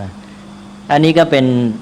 พื้นฐานอันหนึ่งที่ทำให้ตะวันตกนี้เกิดมีคนที่ใฝ่รู้อย่างแรงกล้าแสวงหาความรู้ก็เป็นทางมาของความเจริญของวิทยาศาสตร์แล้วก็ทางสังคมที่มันฆ่าฟันกันมากอีกการที่มาบีบคั้นกันละตันเนี่ยเหตุปัจจัยเหล่านี้เป็นเหตุให้คนที่ได้มีความคิดที่จะดิ้นรนเพื่อจะอยู่รอดแล้วก็เพื่อจะให้ตัวเองอยู่ดีกินดีแล้วมันยังมีความเชื่ออะไรต่างๆเข้ามาอีกซึ่งมีเยอะในภูมิหลังของสังคมตะวันตกนะซึ่งรับทอดกันมาเรื่อยแต่ว่าทีนี้เรามาพูดในแง่ว่าเอาละจากแรงบีบคั้นของชีวิตท่ามกลางธรรมชาติก็ตามสังคมก็ตามเนี่ยก็ทำให้ฝรั่งนี่ได้พัฒนาเรื่องความใฝ่รู้สู้สิ่งยากขึ้นมาเนี่ยมีวัฒนธรรมวิทยาศาสตร์วิทยาธรรมวัฒนธรรมอุตสาหกรรมเป็นต้นก็ทำให้เกิดคนดีเยอะเลยแต่อย่างไรก็ตามจุดสำคัญก็คือว่ามองในระยะยาวอารยธรรมทั้งหมดที่สร้างนั้นมันมีจุดหมายไปที่ว่าก็ไปคิดว่าและเชื่อว่ามีวัตถุเสพพรั่งพร้อมนั่นแหละคือความสุขสมบูรณ์เพราะนั้นพวกนี้นั้นแม้ว่าไอ้ตอนที่ตัวเนี่ยสร้างสรรค์อยู่เนี่ยนะตัวเองไม่เห็นแก่ไอ้สิ่งเสพเหล่านั้นแต่ว่ามันมีเป้าหมายของสังคมระยะยาวโดยหวังว่าที่การที่เราขยันหมั่นเพียรสร้างสรรค์กันไปอย่างเงี้ยสังคมของเราในระยะยาวนู้นน่ะข้างหน้าจะมีวัตถุเสพพรั่งพร้อมจะมีความสุขนั้นเป้าหมายมันกลับไปอยู่ที่วัตถุเสพอีกนี่มันจุดพลาดของเขาแต่ระหว่างนั้นไอ้ตัวปัจจัยในการสร้างสรรค์เนี่ยเราจะเห็นได้เลยว่าพวกนี้พวกระยะที่กำลังสร้างสรรค์นะเช่นในวัฒนธรรมอุตสาหกรรมเนี่ยพวกนี้ไม่มีความใฝ่เสพเพราะว่าพวกนี้จะต้องมีความขยันหมั่นเพียรนะแล้วมีจริยธรรมในการทำงานซึ่งเขาภูมิใจนักว่าที่เขาเจริญมาได้สร้างอุตสาหกรรมมาได้เพราะเขามี work ethic จริยธรรมในการทำงานและจริยธรรมในการทำงานของฝรั่งคืออะไรก็คือการที่ว่ายอมที่จะอยู่อย่างง่ายนะกระเม็ดกระแหม่ไม่เห็นแก่การเสพการบำรุงบำเรอตั้งหน้าตั้งตาทำการทำงานไปไม่เอาความสุขส่วนตัวเพราะนั้นทำงานไปเถิดแล้วก็สะสมทุนเมื่อได้ทุนได้กำไรมาก็อย่าไปเอามาบำรุงบำเรอตัวความสุข เอามาลงทุนทำการงานต่อไปอันนี้คือจริยธรรมในการทำงานของฝรั่งใช่ไหมเพราะฉะนั้นในช่วงของการสร้างสรรค์วัฒนธรรมและสร้างสรรค์อารยธรรมของเขานี่ฝรั่งจึงเป็นคนที่ไม่ได้เห็นแก่การเสพเลยแล้วก็รวมแล้วก็คือมีความใฝ่รู้และสู้สิ่งยากอย่างที่ว่ามีความขยันหมั่นเพียรเนี่ยตลอดมานะก็อยู่อย่างง่ายๆพูดด้วยภาษาของเราก็เรียกว่ามีความสันโดษนะมีความสันโดษเนี่ยชัดเจนมากเพราะว่าไม่เห็นแก่การบำรุงบำเรอปลนเปลือความสุขเลยแล้วพวกที่เป็นบุคคลสำคัญที่สร้างสรรค์อารยธรรมของเขาเราก็เห็นได้ชัดมีนักวิทยาศาสตร์ก็มาจากการที่มีความใฝ่รู้อย่างสูงใช่ไหมแล้วก็มีนักผลิตนักประดิษฐ์อะไรต่างๆที่แกไม่เอาใจใส่กับเรื่องความสะดวกสบายความการเสพอะไรการปลนเปลือร่างกายของแกหรอกแกเอาแต่ว่าจะทำการให้สำเร็จมีความสุขในการที่จะสร้างสรรค์เหล่านั้นเท่านั้นทีนี้มันเป้าหมายมันผิดเพราะว่าเมื่อเขาขยันหมั่นเพียรมีความใฝ่รู้สู้สิ่งยากจนกระทั่งสังคมเขามีความเจริญแล้วเนี่ยเขาจะสามารถทำให้มีวัตถุเสพพรั่งพร้อมสังคมจะมีความสุขนี่ก็มันก็มาถึงยุคนี้สิกลายเป็นยุคที่สังคมของเขาเนี่ยพรั่งพร้อมพอพรั่งพร้อมเหมือนกับบรรลุจุดหมายใช่ไหมพอบรรลุจุดหมายนี้คนรุ่นใหม่มันก็เปลี่ยนไปเลยมันก็พลิกกลับไอ้คนรุ่นเก่าเนี่ยมันทำมาได้ใจใฝ่ปรารถนาจุดหมายระยะยาวนู่นจิตมันดีอย่างมันเห็นแก่สังคมใช่ไหมมันมีคุณธรรมมันเห็นแก่ส่วนรวมเห็นแก่สังคมว่าสังคมของตัวเนี่ยจะเจริญเห็นแก่ลูกหลานต่อไปมันมีคุณธรรมอยู่ด้วยแต่ว่าจุดหมายมันผิดมันมีทิฏฐิว่ามีวัตถุเสพพร้อมนั่นคือความสุขที่แท้จริงทีนี้พอมาบรรลุจุดหมายนี้มาถึงยุคนี้พวกฝรั่งปัจจุบันนี้ก็กลายเป็นคนที่เสียฐานคือว่าไอ้ปัจจัยที่จะทำให้เขาเนี่ยมีนิสัยใฝ่รู้สู้สิ่งยากเป็นนักศึกษาและสร้างสรรค์เนี่ยมันหมดใช่ไหมเพราะมันไม่มีแรงบีบคั้นอะไรแล้วที่เขาสร้างสรรค์มาเพราะเขามีแรงบีบคั้นนี่มันไม่ถูกแรงบีบคั้นแถมได้บรรลุจุดหมายว่ามีวัตถุเสพสมบูรณ์เพราะนั้นพวกนี้ก็เริ่มเปลี่ยนเลยก็กลายเป็นสังคมบริโภคเพราะนั้นฝรั่งยุคใหม่ก็เกิดภาวะที่ว่าคนรุ่นใหม่นี้ชักจะเริ่มถอยไม่ค่อยมีความใฝ่รู้ไม่ขยันอดทนจริยธรรมในการทำงานก็เสื่อมอย่างที่เคยเล่าว่าเวลานี้หนังสือในอเมริกาก็จะมีผลงานวิจัยเป็นเล่มๆก็มีที่ว่าทำไมอเมริกาจึงไม่มีจริยธรรมในการทำงานจึงเสื่อมในเรื่องเหล่านี้แล้วหนังสือต่างๆก็จะร่ำโอดครวญถึงการที่คนรุ่นใหม่นี้เสื่อมนะไม่มีความขยันหมั่นเพียรนะเอาแต่ว่าจะเอาความสะดวกสบายนะเห็นกับสิ่งเสพบำรุงบำเรออ่อนแอลงไปอะไรตัวเนี้ยทำให้สังคมเสื่อมคุณภาพสินค้าอะไรต่ออะไรเสื่อมหมดนั้นอันนี้ก็มาดูเทียบกับสังคมของเราสังคมของเรานี่ก็อย่างที่ว่าแล้วมันอยู่ในสภาพแวดล้อมดินฟ้าอากาศที่สุขสบายนั้นไม่มีแรงบีบคั้นที่จะทำให้คนดิ้นรนขนขวายใช่ไหมนั้นการที่จะใฝ่รู้สู้สิ่งยากเนี่ยไม่ค่อยมีอยู่แล้วเพราะว่าสิ่งที่จะเสพบำรุงบำเรอมันมีอยู่ใช่ไหมก็เสพมันอันนี้เอาแล้วต่อมาอยากจะพัฒนามาถึงสมัยเมื่อพศ2500 กว่าคนไทยไม่มีภูมิต้านทานอยู่แล้วเวลาเจอกับสิ่งเสพสมัยใหม่คือเทคโนโลยีจากตะวันตกก็ยิ่งชอบสิ่งเสพเหล่านี้มองเทคโนโลยีในแง่ของสิ่งเสพไม่ได้มองในแง่เป็นเครื่องมือผลิตมองในแง่ที่ว่าจะมาบำรุงบำเรอปลนเปลือความสุขของตัวเองก็มีความโน้มเอียงในทางบริโภคและเสพอยู่แล้วทีนี้พอเริ่มยุคพัฒนาพศ2503โดยประมาณบ้านเมืองจะอยากจะสร้างความก้าวหน้าแบบตะวันตกซึ่งเราก็มีความคิดอย่างนี้อยู่นานแล้วแต่ว่ามันยังคล้ายๆว่ายังไม่จับจุดพุ่งให้แรงตอนนี้พอถึง2500 เศษนี้ก็ตั้งเป้าอย่างแรงเลยว่าจะต้องพัฒนาประเทศให้เจริญทางวัตถุเศรษฐกิจนี่ให้มีพรั่งพร้อมก็ฝันไปเลยนะบ้านเมืองก็จะต้องเต็มด้วยคอนกรีตแหละถนนหนทางเป็นต้นตึกรามบ้านช่องจะต้องขึ้นนะก็คือจะต้องให้อิฐปูนเต็มบ้านเต็มเมือง ตอนนั้นแม้แต่วัดต่างๆก็รังเกียจต้นไม้นะถอยหลังไปสักเนี่ย30 กว่าปีเนี่ยวัดต่างๆนี่รังเกียจต้นไม้มากเพราะถือว่าเป็นเครื่องหมายของความป่าเถื่อนความล้าหลังใช่ไหมเพราะนั้นตอนนั้นวัดก็จะตัดต้นไม้กันเป็นการใหญ่แล้วก็สร้างอาคารขึ้นมาบ้านเมืองก็สร้างถนนหนทางนะอาคารต่างๆสิ่งก่อสร้างก็ขึ้นกันใหญ่นะเป็นยุคคอนกรีตขึ้นมากนะวัดถึงกับ1ก็ตัดต้นไม้นะ2ก็คือว่าของเก่าๆอย่างคัมภีร์ไบลานบางทีก็เอามาเผาทิ้งนะโดยเห็นว่าเป็นของเกะกะรกรุงรังนะเพราะเก่าแล้วนี่ไม่สวยสดงดงามอะไรแล้วยังรกรุงรังก็เผาทิ้งซะก็เยอะนะนี่ก็เกิดค่านิยมในทางวัตถุยิ่งขึ้นนี้ทางบ้านเมืองขณะนั้นก็จับจุดของฝรั่งผิดนึกว่าฝรั่งเนี่ยสร้างความเจริญด้วยการที่เข้าใจที่จะให้คนเนี่ยอยากมีวัตถุฟุ่มเฟือยเสพอยากจะมีทรัพย์สินเงินทองทรัพย์สมบัติมีวัตถุเยอะๆแล้วก็คิดว่าเนี่ยแหละด้วยการที่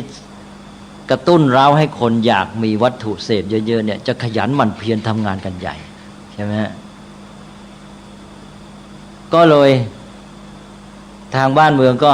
บอกพระขออย่าให้สอนสันโดษนายกรัฐมนตรีก็มีหนังสือมาถึงที่ประชุมพระสังฆาธิการตอนนั้นเป็นคณาธิการยังไม่เป็นสังฆาธิการพศ2503นี่ยังไม่ออกพรบ2505พรบคณะสงฆ์2505จึงเป็นพระสังฆาธิการตอนก่อนนั้นเป็นพระคณาธิการมีการประชุมใหญ่ทั่วประเทศที่วัดมหาธาตุนายกรัฐมนตรีก็มีสารมาถึงที่ประชุมพูดถึงเรื่องการพัฒนาประเทศแล้วก็ขอร้องตอนหนึ่งก็พูดถึงเรื่องนี้ว่าขอร้องว่าไม่ให้สอนหลักธรรมเรื่องสันโดษหลักธรรมอื่นมีเยอะแยะในขณะนี้ประเทศชาติต้องการพัฒนาดังนั้นหลักธรรมอย่างสันโดษนี่ก็จะทำให้คนไม่ขนขวายไม่สร้างสรรค์ไม่พัฒนาประเทศนี่คือความเข้าใจผิดแกเข้าใจว่าตะวันตกเนี่ยขยันหมั่นเพียรสร้างอารยธรรมสร้างความเจริญทางวัตถุมาได้ในการที่แต่ละคนในฝ่ายเสพอยากจะมีพรั่งพร้อมใช่ไหมของฝรั่งมันหวังเสพแต่มันระยะยาวใช่ไหมสังคมของเขาเมื่อ100 กว่าปีมานี้สมมติว่าอย่างนั้นนะอย่างอเมริกาเนี่ยเอาถือว่าเอาจับแค่ประมาณสัก100 ปีเนี่ยก็มีความขาดแคลนมากอยู่ก็หวังไปว่าอีกอนาคตข้างหน้าจะไวหรือช้ากันแล้วแต่เนี่ยในการที่เราพยายามสร้างสรรค์ทำงานด้วยความเหนื่อยยากอย่างนี้ก็จะทำให้สังคมของเรามีความพรั่งพร้อมจุดหมายของเขายาวใช่ไหมระยะเป็นร้อยปีหรือว่ามองยังไม่เห็นได้ซ้ำแต่เพื่อบรรลุจุดหมายระยะยาวนั้นเขาจึงต้องทนสู้เหนื่อยยากนี่ขณะปัจจุบันใช่ไหมไม่เห็นแก่การบำรุงบำเรอแต่คนไทยเรามาจับจุดหมายสั้นว่าไอ้นั้นเขาเป็นจุดหมายของสังคมเนี่ยนะส่วนรวมใช่ไหมแต่ละคนนี่ทำเพื่อสังคมให้มีความพรั่งพร้อมแต่ของเรายุให้แต่ละคนเนี่ยอยากจะมีวัตถุให้พรั่งพร้อมมีสิ่งฟุ่มเฟือยใช้แต่ละคนแต่ละบ้านให้แต่ละบ้านเนี่ยอยากจะมีทีวีอยากจะมีตู้เย็นใช้แล้วเกิดอะไรขึ้นล่ะไม่มีนิสัยเลยที่จะสู้งานสู้การใช่ไหมเพราะนั้นมันก็จับจุดผิดก็ไป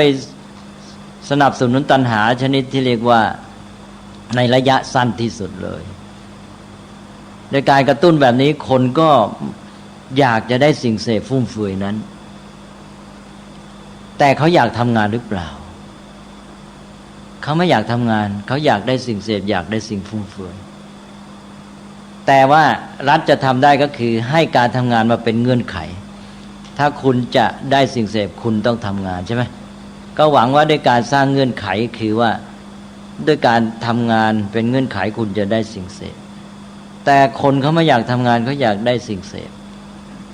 อันนี้การทำงานก็กลายเป็นเหตุจำใจซึ่งเขาพยายามจะหลีกเลี่ยงคนก็จำนวนมากอยากได้สิ่งเสพให้เร็วที่สุดใช่ไหมการทำงานนี่มันช้าเพราะฉะนั้นทางที่ดีที่สุดก็คือทำไงก็ต้องกู้หนี้ยืมสินยังไงให้มีไว้ก่อนให้ทำงานก็ใช้ตามหลังใช่ไหมเนี่ย กู้เงินมายืมเงินมาเพื่อให้ได้สิ่งเสพก่อนมีกันให้มากแล้วก็มาอวดโก้กันอีกใช่ไหมจะต้องมีรถเครื่องจะต้องมีพิกอัพมาแข่งกันบ้านไหนไม่มีก็แย่อะไรงี้เป็นต้นนะมีโดยไม่มีความจำเป็นมุ่งแต่ว่าจะสนองค่านิยมมีเสพบำรุงบำเรอความสุขและเพื่ออวดโก้ค่านิยมในทางตัณหามานะนั่นเองอันนี้นอกจากนั้นถ้าเป็นข้าราชการทำไงเพื่อจะให้มีเสพเร็วๆมัวทำงานอยู่ช้าทุจริตเลยใช่ไหมอันนั้นก็ต้องหาทางลัดเพื่อให้ได้สิ่งเสพเร็วๆสังคมก็เริ่มปั่นป่วนต่อมาก็มีระบบผ่อนส่งใช่ไหมผ่อนส่งนี้ก็ดีนักใช่ไหมเนี่ยให้มีสิ่งเสพได้เร็วโดยที่ว่าตอนนี้ก็ยอมเป็นหนี้เป็นสินอะไรไปหรือว่าต้องมาบังคับตัวเองให้ลำบากในการที่จะคิดเพียรพยายามสร้างสรรค์ด้วยจิตใจเป็นนิสัยใจคอก็ไม่มีนะความใฝ่รู้สู้สิ่งยากไม่เกิดอย่างในสังคมฝรั่งนี้ความใฝ่รู้สู้สิ่งยากและใส่สร้างสรรค์เนี่ยมันมีตัวสำคัญอย่างหนึ่งก็คือว่าอย่างที่พูดไปแล้วนะการสร้างสรรค์ก็คืออยากทำให้มันดีมันมีจิตอันนี้อยู่หนึ่งอยากรู้ความจริงสองอยากทำอะไรแต่ละให้มันดีอันนี้ของเราไม่ได้สร้างสรรค์อันนี้เลยเพราะฉะนั้นการพัฒนามันก็เป็นวงจรที่สั้นมากคือคนอยากมีวัตถุเสพแล้วทำงานเพราะเป็นเงื่อนไขให้ได้แล้วก็หาวัตถุเสพเอาทีนี้ถ้าหากว่าหลีกเลี่ยงได้มันจะทุจริตง่ายเพราะมันไม่ต้องการทำอะไรให้ดีหนึ่งงานไม่มีคุณภาพถ้าทำอะไรก็ทำพอเป็นเงื่อนไขให้ได้เงินได้ผลตอบแทนจะดีไม่ดีก็ไม่ได้เอาใจใส่ใช่ไหมงานไม่มีคุณภาพสองก็คือว่าถ้าได้ทางลัดที่จะได้มีเงินมาซื้อสิ่งเสพก็เอาสังคมแบบนี้จะแย่เพราะว่าขาดฐานอันนี้ในขณะที่ทั้งโลกกำลังมีปัญหาเรื่องความเสื่อมเนี่ยถ้าเป็นอย่างนี้สังคมไทยจะต้องเสื่อมไวกับสังคมฝรั่งเพราะสังคมฝรั่งได้สร้างทุนในเรื่องของนิสัยใจคอมานานพอสมควรได้ทั้งความใฝ่รู้สู้สิ่งยากใฝ่รู้และใฝ่สร้างสรรค์เขามีทุนมากอยู่อย่างวันนี้มีรองเจ้าคณะอำเภอมาจากต่างจังหวัดแล้วก็มามีญาติโยมด้วยพวกนักมัคคณายกมานิมนต์ก็เลยคุยกันพูดถึงเรื่องรองเจ้าคณะอำเภอท่านก็พูดถึงสภาพยาเสพติดยาม้า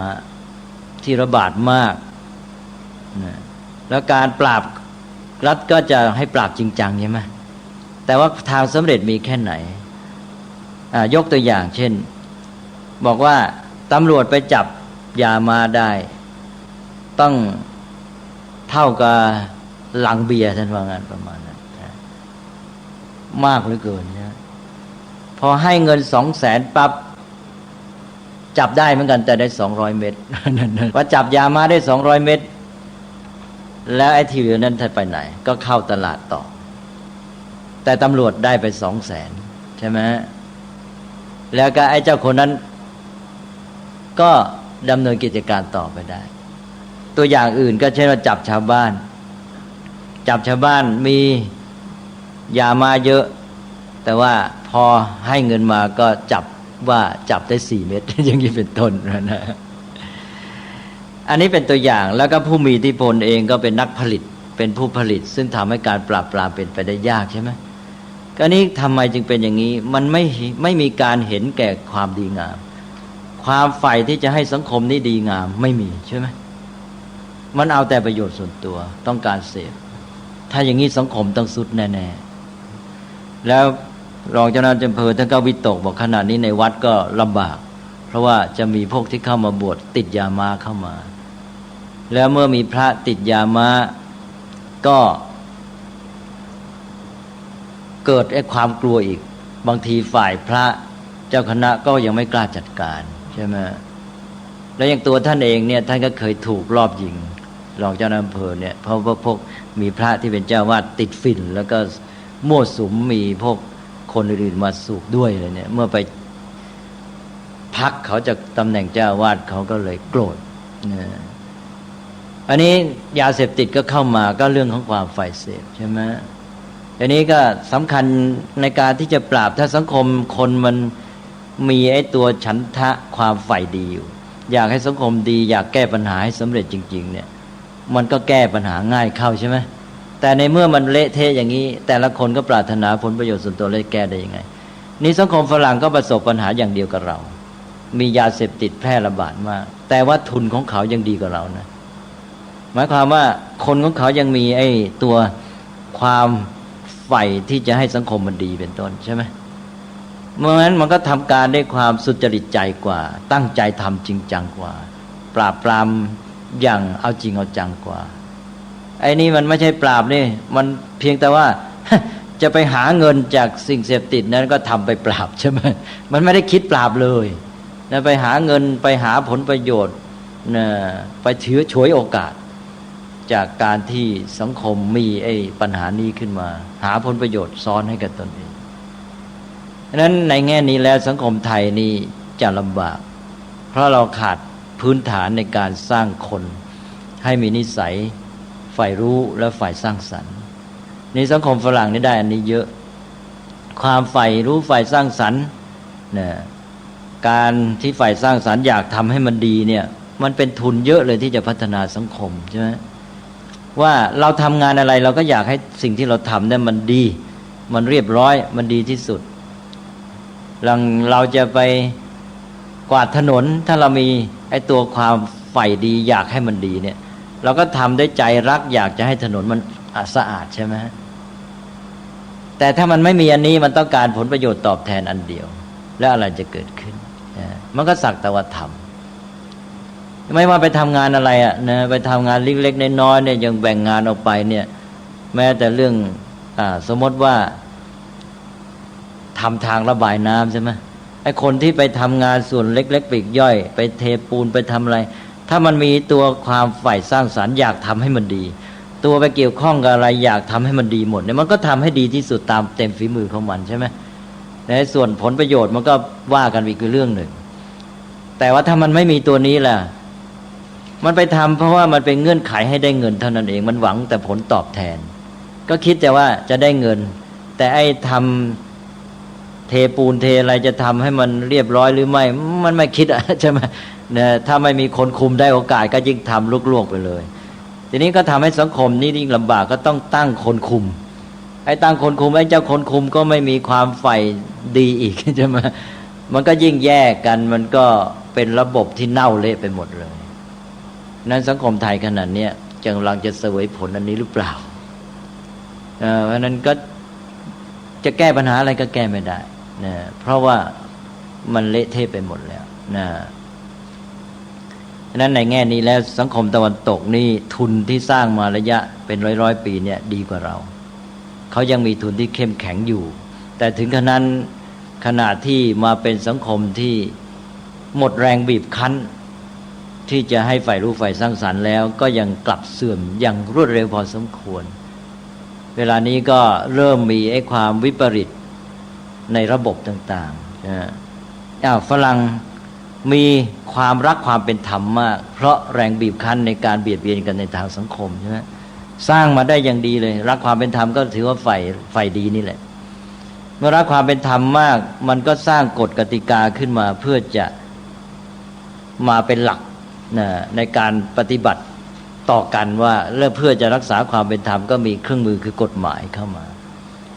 อันนี้เมื่อคนยังรักความเป็นธรรมไอ้กฎหมายก็เป็นเครื่องมือที่จะรักษาความเป็นธรรมนั้นใช่ไหมแต่พอตอนนี้สังคมอเมริกันเป็นต้นเริ่มมีความอยากได้ผลประโยชน์มากและใจที่รักความเป็นธรรมนี้ลดน้อยลงนั้นกฎหมายที่เคยเป็นเครื่องมือในการที่จะรักษาความเป็นธรรมก็เริ่มกลับมาเป็นเครื่องมือหาผลประโยชน์เพราะจิตที่มันรักความเป็นธรรมหรือฝ่ายดีนี่มันหมดเท่านั้นนะแล้วไอ้ความประสงค์ของมันนี่มันเปลี่ยนตอนนี้มันเริ่มอยากได้ผลประโยชน์มากอะไรเกิดขึ้นระบบเดิมที่เคยช่วยรักษาความเป็นธรรมในสังคมก็กลับมาเป็นระบบสนองการหาผลประโยชน์ผมเคยเล่าให้ฟังแล้วบางทีว่าเวลานี้สังคมอเมริกันมีปัญหาเช่นนักกฎหมาย นักกฎหมายนี่ถือเป็นอาชีพอันดับหนึ่งของอเมริกันใช่ไหมในเมืองไทยนี่แพทย์อันดับหนึ่งแต่ในอเมริกานี่ทนายความนักกฎหมายเป็นอันดับหนึ่งใครๆก็ไปอยากเรียนรายได้ดีมากนะตอนหลังๆนี่ก็เรียนกันมากมายมีผู้สำเร็จในทางกฎหมายเยอะมาในระยะ 6-7 ปีนี่นักกฎหมายกำลังถูกประณามจากสังคมว่าถูกด่าถูกดูถูกอันนี้ก็สภาพที่เกิดขึ้นในปัจจุบันอันหนึ่งก็คือการใช้กฎหมายหาผลประโยชน์ก็มีการที่ว่าทนายความนักกฎหมายอาจจะขึ้นป้ายรับบริการทางกฎหมายฟรีเป็นการบำเพ็ญประโยชน์แก่สังคมใช่ไหมเนี่ยถ้ามองในแง่หนึ่งโอ้ชาวบ้านมีเรื่องเดือดร้อนก็มาปรึกษาความกับทนายความได้เนี่ยไม่เอาเงินแหมนี่มันเรื่องแสดงว่ามีน้ำใจดีเหลือเกินฝรั่งนี่เป็นไปได้ยากนะปกตินี่มันต้องคิดกันหนักเลยชั่วโมงหนึ่งต้องเท่าไหร่คิดค่าปรึกษาความเนี่ยหนักมากในเมืองฝรั่งเนี่ยทีนี้ขึ้นป้ายให้บริการปรึกษากฎหมายฟรีที่ว่าฟรีนี่คือยังไงคือว่าคุณมีเรื่องกระทบกระทั่งกับเพื่อนบ้านมาปรึกษาได้จะได้ช่วยตั้งคดีให้นะพอตั้งคดีก็เอาขึ้นศาลใช่ไหมก็จะไปว่าความให้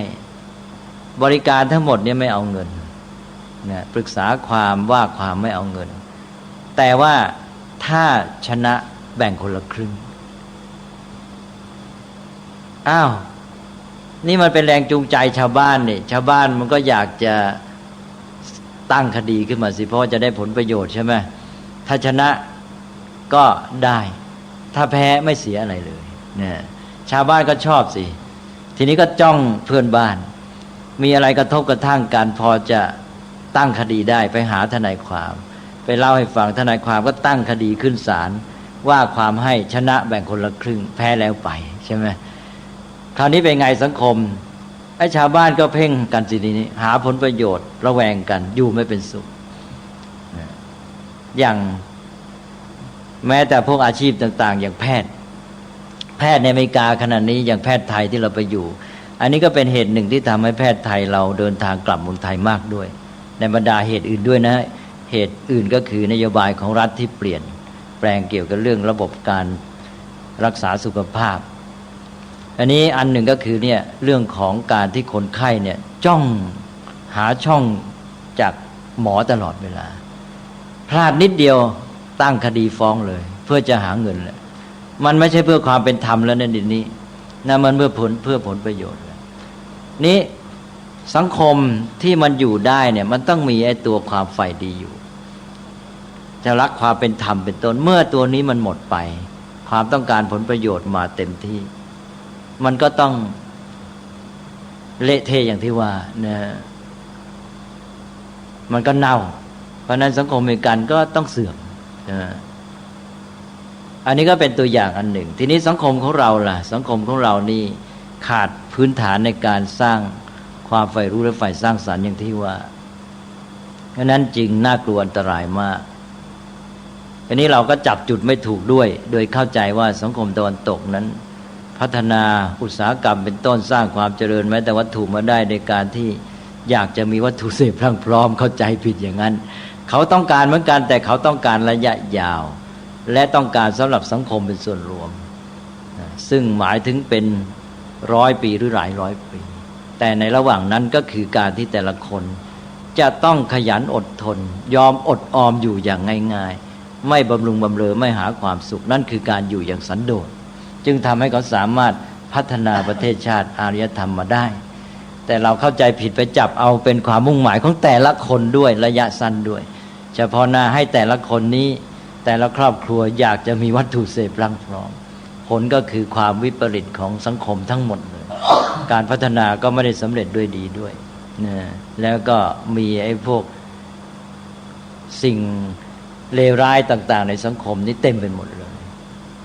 เพราะฉะนั้นถ้าเราไม่รีบแก้ไขปัญหานี้จะลำบากแต่นี้จะมีทางและจะทันหรือเปล่านี่ก็คือปัญหาของสังคมไทยด้วยเพราะนั้นแต่เวลานี้ก็เริ่มเข้าสู่ วิถีเดียวกันเพราะสังคมตะวันตกก็หมดยุคของแรงบีบคั้นอย่างแต่ก่อนที่จะทำให้เขามีความใฝ่รู้และสู้สิ่งยากและในภาวะสังคมที่พรั่งพร้อมเป็นนักเสพมันก็จะเข้ามาบั่นทอนสังคมของเขาเช่นเดียวกันแต่ว่าฐานเก่านี่จะช่วยไปได้นานในแง่ภูมิต้านทานความเข้มแข็งที่มีมาแต่เดิมเขายังดีกับเรานี่ก็กลับมาสู่หลักการที่ว่าได้พูดไปแล้วเรื่องก็เป็นอันว่าการใช้ตาหูจมูกลิ้นกายใจในเมื่อเรายังไม่พัฒนาเราอยู่ด้วยสภาพพื้นฐานก็ใช้ในด้านความรู้สึกซะมากเมื่อสนองความรู้สึกมันก็เรื่องของการที่อยู่กับความชอบใจไม่ชอบใจเรื่องของตัณหาก็ทำให้ใฝ่เสพแล้วก็เลยมุ่งหวังในการที่จะหาสิ่งเสพกันอยู่นี้ด้านนี้เป็นอันว่าได้แก่ตัณหาฝ่ายเสพต้องการบำรุงบำเรอปรนเปรอตาหูจมูกลิ้นกายใจในด้านความรู้สึกคือเวทนาหาความสุขหรือความทุกข์ทีนี้อีกด้านหนึ่งที่เราบอกว่าใช้ตาหูจมูกลิ้นกายใจเพื่อเรียนรู้แล้วต่อมาก็จากการเรียนรู้นั้นก็จะพัฒนาไปสู่การที่อยากจะสร้างสรรค์อยากทำให้มันดีด้วยอันนี้ความอยากที่จะรู้และอยากจะทำให้มันดีเนี่ยก็ต้องมีศัพท์ให้คู่กันกับฝ่ายตัณหาฝ่ายตัณหาก็อยากเสพเพราะฉะนั้นอยากรู้อยากสร้างสรรค์หรือฝ่ายรู้ฝ่ายสร้างสรรค์ก็มีศัพท์เฉพาะให้เรียกว่าฉันทะนะอันนี้เราก็ได้คู่แล้วตัณหาก็ทางพุทธศาสนาก็เรียกว่าความอยากที่เป็นอกุศลส่วนฉันทะนี่เป็นความอยากที่เป็นกุศลนะพุทธศาสนายกย่องถือเป็นธรรมะสำคัญอย่างยิ่งเป็นมูลของความเจริญก้าวหน้าในกุศลธรรมต่างๆด้วยก็แปลว่าฉันทะนี้ได้แก่ความใฝ่รู้และใฝ่สร้างสรรค์นะคืออยากรู้และอยากให้มันดีแล้วก็อยากทำให้มันดีนั้นถ้าเรามีอันนี้อยู่เนี่ยมันจะทำให้การพัฒนานี้เป็นไปได้ชีวิตก็จะดีงามได้พูดไปแล้วว่าการใฝ่สร้างสรรค์เนี่ยจะตามมากับความใฝ่รู้เพราะเมื่อเรียนรู้ก็จะเห็นว่าอะไรมันเป็นยังไงมันควรจะเป็นยังไงเมื่ออยากจะให้มันเป็นอย่างที่มันควรจะเป็นก็เป็นใฝ่ทำให้มันดีใฝ่สร้างสรรค์ไปแต่นี้วิธีง่ายๆในการที่ว่าทำกระตุ้นหรือว่าพัฒนาตัวฉันทะที่อยากให้มันดีแม้แต่ไม่ต้องเอาที่ความรู้ก็ได้เริ่มที่ธรรมชาติของเราเนี่ยคนเรานี่ก็มันก็มีพื้นที่จะพัฒนาตัวนี้อยู่แล้วคือด้านที่อยากเสพก็พัฒนาทำให้ขยายตัวมากทั้งดีกรีและปริมาณนี่ด้านอยากให้มันดีนี่มันก็มีทุนเหมือนกันนะถ้าเรารู้จักพัฒนาก็คือว่าอย่างเด็กๆเนี่ยแม้แต่ตัวเองเนี่ยก็อยากให้มันอยู่สภาพที่ดีใช่ไหมเช่นบอกว่ามีมือก็อยากให้มือเนี่ยมันงามมันแข็งแรงมันอวบมันอูมหรืออะไรก็แล้วแต่ไม่อยากให้มันผอมกระร่องอะไรอย่างนี้เป็นต้นนะร่างกายของตัวเองก็อยากให้มีสุขภาพแข็งแรงอะไรอย่างนี้นะหน้าตาหูก็อยากให้มันดีมันเรียบร้อยหมดเนี่ยจากไอ้ตัวเนี้ยมนุษย์มีพื้นฐานอันนี้แหละอยากให้มือของตัวเองเรียบร้อยอยากให้นิ้วทั้ง5มันหมดจดสะอาดนะทีนี้พอขยายไปเราไปสัมพันธ์กับอะไรก็อยากให้มันดีหมดไปนั่งที่ไหนก็อยากให้ที่นั่นเรียบร้อยสะอาดตาไปเกี่ยวข้องกับอะไรก็อยากให้สิ่งนั้นดีเนี่ยขยายไปจากไอ้เนี่ยตัวพื้นที่มันเริ่มมาจากตัวเองด้วยทีนี้ถ้าเราพัฒนาอันนี้นะมันจะไม่ไปกระแสเสพมันจะเบาลงมันจะมาช่วยทวงดุลก็ให้เด็กเนี่ยเริ่มจากตัวเองแล้วก็ขยายไปสู่สิ่งต่างๆที่ตัวเกี่ยวข้องไม่ว่าจะไปเกี่ยวข้องกับอะไรก็อยากให้มันดีหมดไปใช้แก้วน้ำก็อยากให้แก้วน้ำมันสะอาดหมดจดใช่ไหมอยากให้มันเรียบร้อยอะไรต่างๆไปเจออะไรอยากให้มันดีหมดความรู้สึกนี้จะพัฒนามาเป็นความใฝ่ดีคืออยากให้มันดีไม่ว่าเกี่ยวข้องอะไรอยากให้มันดีเพราะอยากให้มันดีมันก็ต้องทำให้มันดีใช่ไหมอยากทำให้มันดีก็ตามมานี่แหละเป็นฉันทะเลยนี้เราคิดดูถ้าเราสร้างแม้แต่จากเด็กๆมาเป็นอย่างเงี้ยเวลาแกโตขึ้นแกไปทำงานการอะไรเนี่ยไอ้ตัวเองเนี่ยมันมีอยู่ในทุนในตัวแล้วนะ เขาจ้างมาทำอะไรก็แล้วแต่ใช่ไหมแต่ในแง่ที่ตัวเองไปเกี่ยวข้องอะไรมันอยากทำให้มันดีหมดเพราะฉะนั้นไอ้ตัวนี้เลยเป็นทุนที่ว่าไม่ว่ามันจะไปทำอะไรมันก็ทำให้สิ่งนั้นดีหมดใช่ไหมมันยอมไม่ได้ที่จะให้สิ่งนั้นสักแต่ว่าเสร็จสักแต่ว่าทำผ่านๆไปเลอะเทอะหรือไม่เรียบร้อยอะไรต่างๆใช่ไหมมันทำไม่ได้มันมีไอ้ความฝ่ายอยากให้มันดีหมดก็เป็นอันว่าคนที่มีฉันทะตัวนี้เข้าไปเกี่ยวข้องกับอะไรอยากให้สิ่งนั้นมันดีหมดก็อยากทำให้มันดีที่สุดที่จะทำได้ถ้ามีอันนี้เป็นทุนเป็นพื้นในจิตใจใช่ไหมระบบการพัฒนาเป็นไปได้ถูกไหมอันนี้เราไว้ใจได้แล้วเนี่ยเราจะเอาเงินมาจ้างคนไปทำงานทำการยังไงก็ตามไอ้นี่ทุนฐานมันมีอยู่แล้วคนนั้นแต่ละคนมันมีอันนี้อยู่คืออยากให้มันดีมันก็ทำเขามันให้มันดีที่สุดแต่เวลานี้มันไม่มีนี่ฉันทะมันมีแต่ความฝ่ายเสพท่าเดียวนะเพราะฉะนั้นจบเลยตกลงกระแสสองอันอย่างน้อยต้องให้ได้ฝ่ายฉันทะนี่มาดุลทีนี้ถ้ามันไม่มีมาดุลนะมันได้ด้านเดียวเลยฝ่ายเสพเพราะนั้นทุกอย่างนี้จะล้มละลายหมดเราไม่ได้หวังว่าจะต้องให้คนเนี่ยไปสู่ฝ่ายรู้ฝ่ายดีอย่างเดียวนะยอมเขาเพราะเขายังเป็นปุถุชนนี่นะให้เขาฝ่ายเสพก็พอประมาณแต่ไอ้เจ้าฝ่ายรู้ฝ่ายดีนี่มันมาช่วยถ่วงดุลไว้มันก็จะไม่หนักหนาเกินไปไม่เลวทรามเกินไปแล้วเขาจะมีทางพัฒนาขึ้นต่อไปเขาก็ขึ้นแต่สิ่งเสพน้อยลงเพราะเขาจะมีความฝ่ายรู้ฝ่ายสร้างสรรค์ที่พัฒนายิ่งขึ้นการที่จะหาความสุขจากเสพก็น้อยลงทีนี้มันน่าสังเกตว่าในสังคมไทยเราเนี่ยนะแม้แต่ในหมู่ชาวพุทธเนี่ยไอ้ตัวความอยากที่แยกเป็นสองประเภทเนี่ยเราไม่เข้าใจเลยมันหายไปไหนแม้แต่ชาวพุทธนี่บอกว่าโอ้ความอยากไม่ได้นะผิดเนี่ยใช่ไหมนึกว่าความอยากแล้วเป็นผิดหมดเข้าใจว่าความอยากก็คือตัณหาใช่ไหมคนโดยมากจะเข้าใจงั้นบอกอยากไม่ได้ถ้าเป็นชาวพุทธแล้วต้องทำเป็นไม่อยากได้อยากดีอะไรเนี่ยนี่ก็พลาดแล้วใช่ไหมอันนี้มันก็กลายเป็นว่าชาวพุทธนี่เข้าใจว่าความอยากมีอย่างเดียวคือตัณหาเพราะนั้นมีความอยากไม่ได้จะต้องลดต้องละต้องเลิกอย่างเดียวนะอย่างน้อยก็แสดงตัวว่าเป็นคนไม่มีตัณหาไม่มีความอยากจบเลยนะนั่นก็ด้วนสิพระพุทธเจ้าตรัสว่าฉันทะความอยากที่เป็นกุศลนี่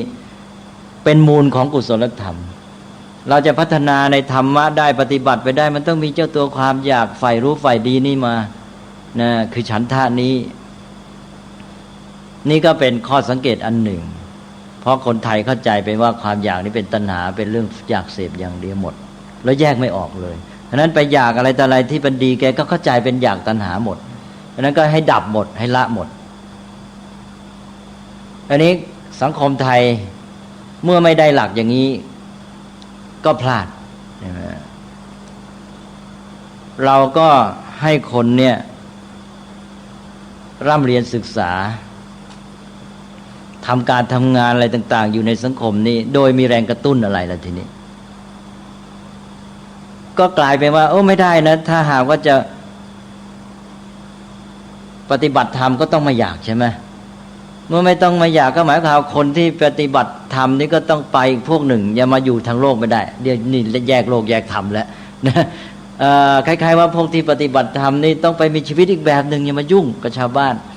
นะเป็นเรื่องทางโลกก็เลยไม่เอาด้วยละทีนี้ทางโลกก็เลยไม่มีหลักก็มาเร้าให้คนนี่อยากจะเจริญก้าวหน้านะอยากจะศึกษาเล่าเรียนก็สมัยเมื่อสัก 40-50 ปีก่อนก็บอกว่าตั้งหน้าตั้งตาภาคเพียรเรียนเข้าไปนะต่อไปจะได้เป็นใหญ่เป็นโตเป็นเจ้าคนนายคนใช่ไหมนี่เอาเขาแล้วนะนี่พออยากให้เรียนเพื่อเป็นเจ้าคนนายคนนะสนองระบบราชการตอนนั้นก็กระตุ้นเพราะว่าคนทางราชการนี่อยากจะได้คนเข้ามาเป็นกำลังในราชการมากต้องการพัฒนาประเทศชาติอันนี้จะเป็นข้าราชการก็ต้องเรียนศึกษาถ้าชาวบ้านเขาไม่มีแรงจูงใจจะให้เรียนทำไงก็ต้องให้เห็นว่าได้เป็นข้าราชการมันใหญ่โตใช่ไหมเนี่ยเพราะฉะนั้นนี่อยากเป็นใหญ่เป็นโตอย่างนี้นะเป็นเจ้านายก็ต้องมาเรียนสิใช่ไหมก็เลยกลายเป็นว่าความอยากใหญ่อยากโตเป็นเจ้าคนในคนเนี่ยมาเป็นแรงจูงใจให้คนมาเรียน ความอยากใหญ่อยากโตนี่ทางพระท่านเรียกว่ามานะนะมานะเป็นกิเลสนะแปลว่าอยากใหญ่อยากโตอยากเด่นอันนี้เราเอามานะคือความอยากใหญ่โตนี่มาเป็นตัวกระตุ้นคนให้เรียนหนังสือจนกระทั่งคำว่ามานะเนี่ยกลายเป็นดีไปเลยแล้วก็มีความหมายว่าเพียรพยายามเพราะฉะนั้นในภาษาไทยนี่มานะได้กลายเป็นว่าเป็นศัพท์ที่มีความหมายว่าเพียรพยายามไปแล้วมันเข้ามาศึกษาเล่าเรียนด้วยกิเลสคือมานะกระตุ้นให้อยากใหญ่อยากโตอยากเป็นเจ้าคนนายคนนะจนกระทั่งมานะต่อมาก็มีความหมายเป็นความเพียรพยายามใช่ไหมเดี๋ยวนี้พูดว่ามานะภาคเพียรใช่ไหมเข้าใจว่ามานะคือเพียรที่จริงคือเอามานะอยากใหญ่มากระตุ้นให้เพียรนะก็ใช้กิเลสมากระตุ้นแล้วต่อมาตอนนี้ระบบราชการไม่ค่อยมีความสำคัญแล้วระบบผลประโยชน์ธุรกิจสำคัญกว่าใช่ไหมตอนนี้ก็ไม่ใช่เรียนศึกษาเพราะอยากใหญ่อยากโตเป็นเจ้าคนในคนละอยากมีเงินมีทองมากๆมีรายได้ดีๆมากกว่าก็ตอนนี้ก็ตัณหาแหละนะ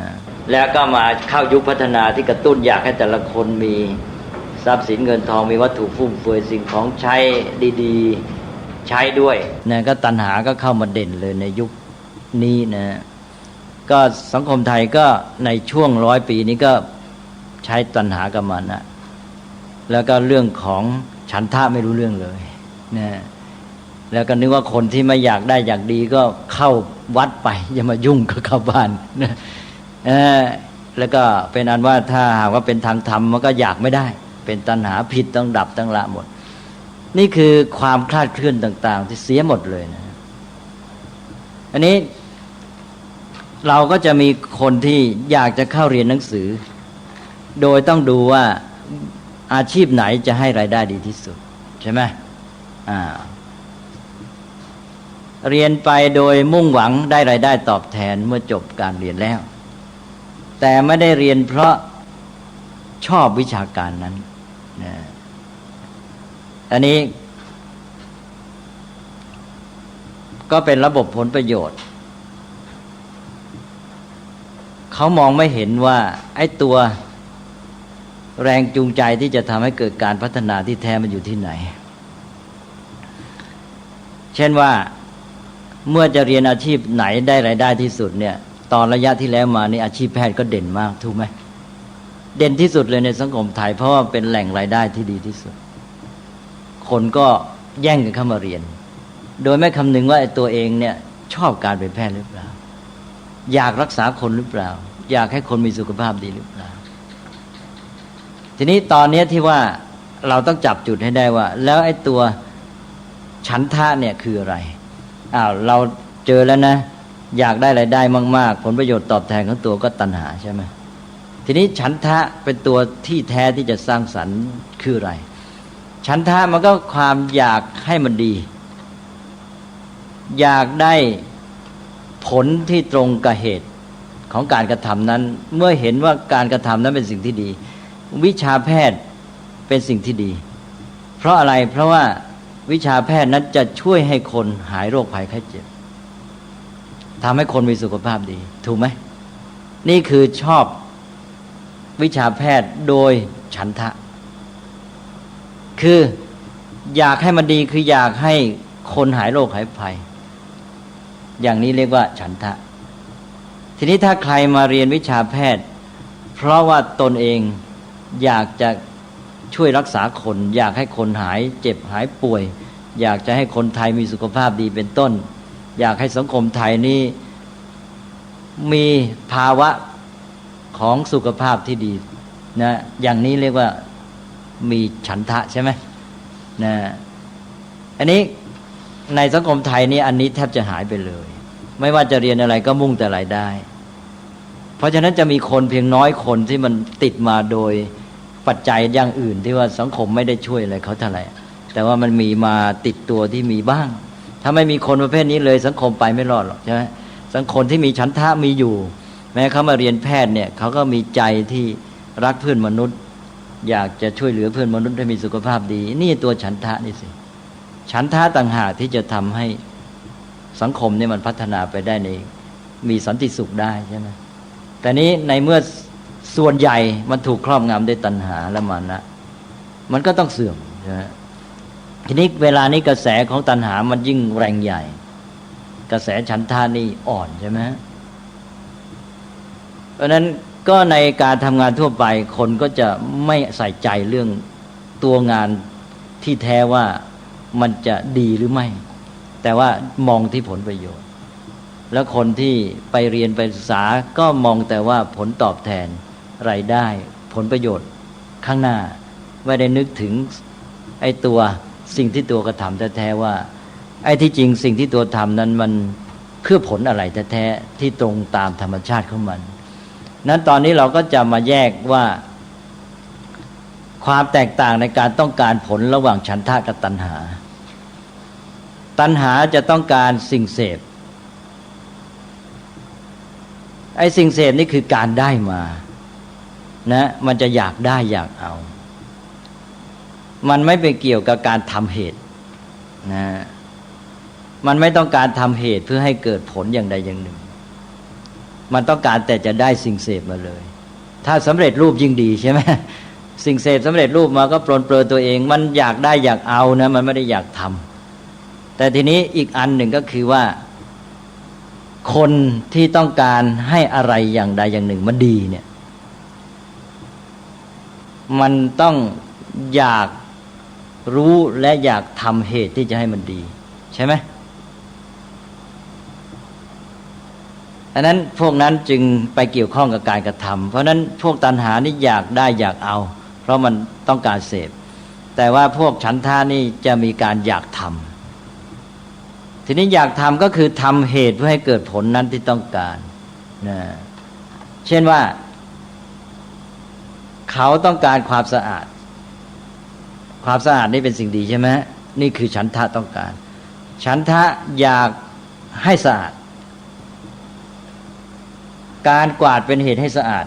เขาจะอยากทำการกวาดซึ่งเป็นเหตุของความสะอาดนั้นดังนั้นคนที่มีฉันทะอยากสะอาดก็จะเต็มใจกวาดมัน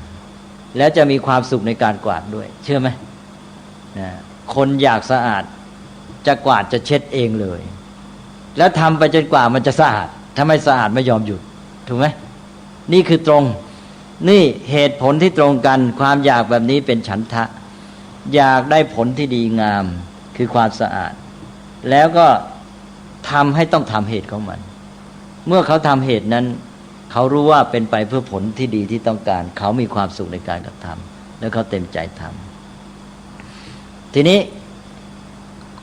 ตัณหามันอยากได้สิ่งเสพแต่ว่าสิ่งเสพนั้นไม่มายังไม่มีทำไงอาจจะต้องเอาการกระทำมาเป็นเงื่อนไขเช่นกรณีที่กวาดบ้านเด็กอยากได้ขนมใช่ไหมเด็กอยากได้ขนมกินคืออยากเสพใช่ไหมแต่ว่าขนมมันยังไม่มีผู้ใหญ่ก็เอามาเป็นเงื่อนไขเพราะอยากจะให้เด็กนี้ได้กวาดบ้านแต่เด็กไม่ได้ต้องการความสะอาดถูกไหมเด็กต้องการขนมมาเสพนี่ผู้ใหญ่ก็เลยบอกกับเด็กว่านี่นะถ้ากวาดบ้านเนี่ยจะให้ขนมกินก็เอาไอ้ความอยากในวัตถุเสพมาเป็นเงื่อนไขให้เด็กต้องทำการกวาดใช่ไหมการกระทำนี้ไม่ตรงกับผลที่เด็กต้องการถูกไหมการกวาดเป็นเหตุแต่ว่าไอ้ผลของการกวาดที่แท้คืออะไรผลที่แท้ตามธรรมชาติความสะอาดใช่ไหมการกวาดเป็นเหตุความสะอาดเป็นผลแต่เด็กไม่ได้ต้องการความสะอาดเด็กทำการกวาดไปต้องการไอ้สิ่งเสพคือขนมใช่ไหมผลกับเหตุมันไม่ได้ตรงกันเลยดังนั้นการได้ผลคือสิ่งเสพนี้เป็นเพียงเงื่อนไขให้เด็กต้องทำเมื่อเป็นเงื่อนไขเด็กทำนี่เด็กจำใจนะใช่ไหมเด็กไม่ได้เต็มใจกวาดไม่มีความสุขในการกวาดรอแต่ว่าเมื่อไหร่จะได้ขนมสักทีใช่ไหมจำใจกวาดตลอดเวลาการกวาดเป็นความทุกข์และจำใจกวาดเมื่อจำใจไม่ตั้งใจกวาดมันก็หาทางเลี่ยงมันก็ไม่ได้ตั้งใจให้สะอาดนี่ถ้ามันไม่มีคนคุมอยู่มันก็ไม่เอาเรื่องแหละใช่ไหมถ้ามันได้เงินได้ขนมเลยมันไม่เอาเราไม่กวาดทีนี้ถ้าต้องกวาดขึ้นมามันก็จำใจสักแต่ว่ากวาดไม่สะอาดเราก็ต้องคอยคุมกันอยู่แล้ว หนึ่งเด็กเองก็ไม่มีความสุขในการกวาดมีความทุกข์ด้วยสองผลที่จะได้แก่สังคมการกวาดนั้นก็ไม่เรียบร้อยไม่ดีเท่าที่ควรใช่ไหมเพราะฉะนั้นตอนนี้ก็คือตัวอย่างและจุดแยกว่าจะใช้ตัณหาเป็นเครื่องกระตุ้นให้คนทำงานก็จะได้แบบให้รางวัลเด็กให้ขนมแล้วให้เด็กต้องกวาดบ้านแล้วอย่างนี้ถ้าเมื่อไม่มีรางวัลเด็กจะกวาดไหมไม่กวาดจบเลยอย่างนี้สังคมจะอยู่ได้ไงใช่ไหมสังคมไม่มีคนที่ต้องการทำให้มันดีอันนั้นก็ต้องมีแต่รางวัลรอกันเรื่อยไปทีนี้ฝ่ายเด็กที่อยากสะอาดฝ่ายดีมีฉันทะนะเด็กคนนี้ไม่ต้องคุมใช่ไหมไปอยู่ที่ไหนไม่ต้องมีคนอื่นอยู่เด็กคนนี้มันเห็นไม่สะอาดมันทนไม่ได้มันจะไปคว้าไม้กวาดไปคว้าผ้าขี้ริ้วมาเช็ดมาถูมากวาดเองแล้วมันจะทำจนกระทั่งสะอาดแหละใช่ไหมจนกว่าจะพอใจของตัวเองนี่คือจุดแยกระหว่างตัณหากับฉันทะเป็นนั้นว่าถ้าเด็กกวาดบ้านเพราะต้องการขนมหรือรางวัลตอบแทนนั่นคือทำด้วยตัณหาคือเป็นระบบเงื่อนไขซึ่งจะมีผลร้ายทั้งตัวเองไม่มีความสุขทำได้จำใจเป็นทุกข์และผลแก่สังคมก็จะไม่ได้ดีด้วยแล้วไม่มีหลักประกันต่อไปด้วยว่าเขาจะทำการนี้แล้วสองก็คือความอยากที่เรียกว่าฉันทะคือไฟดีต้องการความสะอาดเป็นต้นซึ่งเป็นสิ่งที่ดีงามซึ่งจะเป็นผลที่ตรงกับเหตุที่เขาต้องทำก็คือการกวาดซึ่งจะได้ผลก็คือทำให้เขาชีวิตเขาเองเขาก็มีความสุขในการกระทำนั้นในการทำงานคือกวาดแล้วก็จะทำให้ได้ผลแก่สังคมที่ทำด้วยความตั้งใจแล้วผลงานออกมาเต็มที่เลยเนี่ยอาจจะทำได้ดีกับคนที่ไปเรียกร้องเขาอีกใช่ไหมไอ้คนที่ไปเรียกร้องอยากจะได้แค่นี้แหมเจ้านี่ทำซะดีกว่านั้นอีกเพราะว่าใจมันชอบมันอยากอันนี้สังคมของเรานี่ที่แท้นั้นก็ต้องการไอ้ตัวผลตามธรรมชาติเนี่ยซึ่งจะต้องการฉันทะแต่เราไม่รู้จักฉันทะอันนั้นก็หนึ่งในแง่ปัญญาความเข้าใจก็ไม่มีหลักการที่จะมาแก้ปัญหาสองแล้วยังแถมปฏิบัติการผิดไปกระตุ้นตัณหาเขาอีกใช่ไหมก็ยิ่งแย่ใหญ่เพราะนั้นอย่างผมยกตัวอย่างบ่อยๆก็เช่นอย่างเนี้ยอย่างสังคมของเราเนี่ยก็สร้างอารยธรรมขึ้นมาเพราะว่าเป็นสัตว์ที่ฉลาดมีความสามารถเราก็จัดระบบสังคมแต่การที่เราจัดระบบสังคมนี้เพื่ออะไรวัตถุประสงค์ที่แท้นี่ก็เพื่อให้กิจการชีวิตสังคมเนี่ยมันดีขึ้นใช่ไหมอันนี้ว่าไอ้การจัดระบบสังคมของมนุษย์นั่นก็มาเป็นตัวช่วยสนับสนุนให้กิจการต่างๆที่มันน่าจะดีแล้วมันได้ผลจริงจังอย่างเราจัดระบบจ้างงานขึ้นมาแบ่งงานกันทำก็เพราะว่าเราต้องการให้มีคนที่ทำงานนั้นจริงๆแต่เราต้องการผลอะไรอย่างใดอย่างหนึ่งอยู่แล้วนะเราจึงมาจัดระบบสังคมขึ้นมาเพื่อจะให้มีคนทำงานแล้วก็แบ่งงานมีเงินเดือนแล้วก็ตั้งระบบงานขึ้นมาให้มีเงินเดือนกินนะแล้วก็ให้คุณทำงานนี้นะทีนี้ใน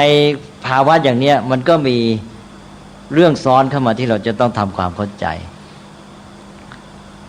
เราจ้างคนมาทำงานเนี่ยการจ้างคนให้ทำงานแล้วได้เงินเดือนการทำงานนั้นจะเป็นเหตุแล้วเงินเดือนที่ได้เป็นผลถูกไหม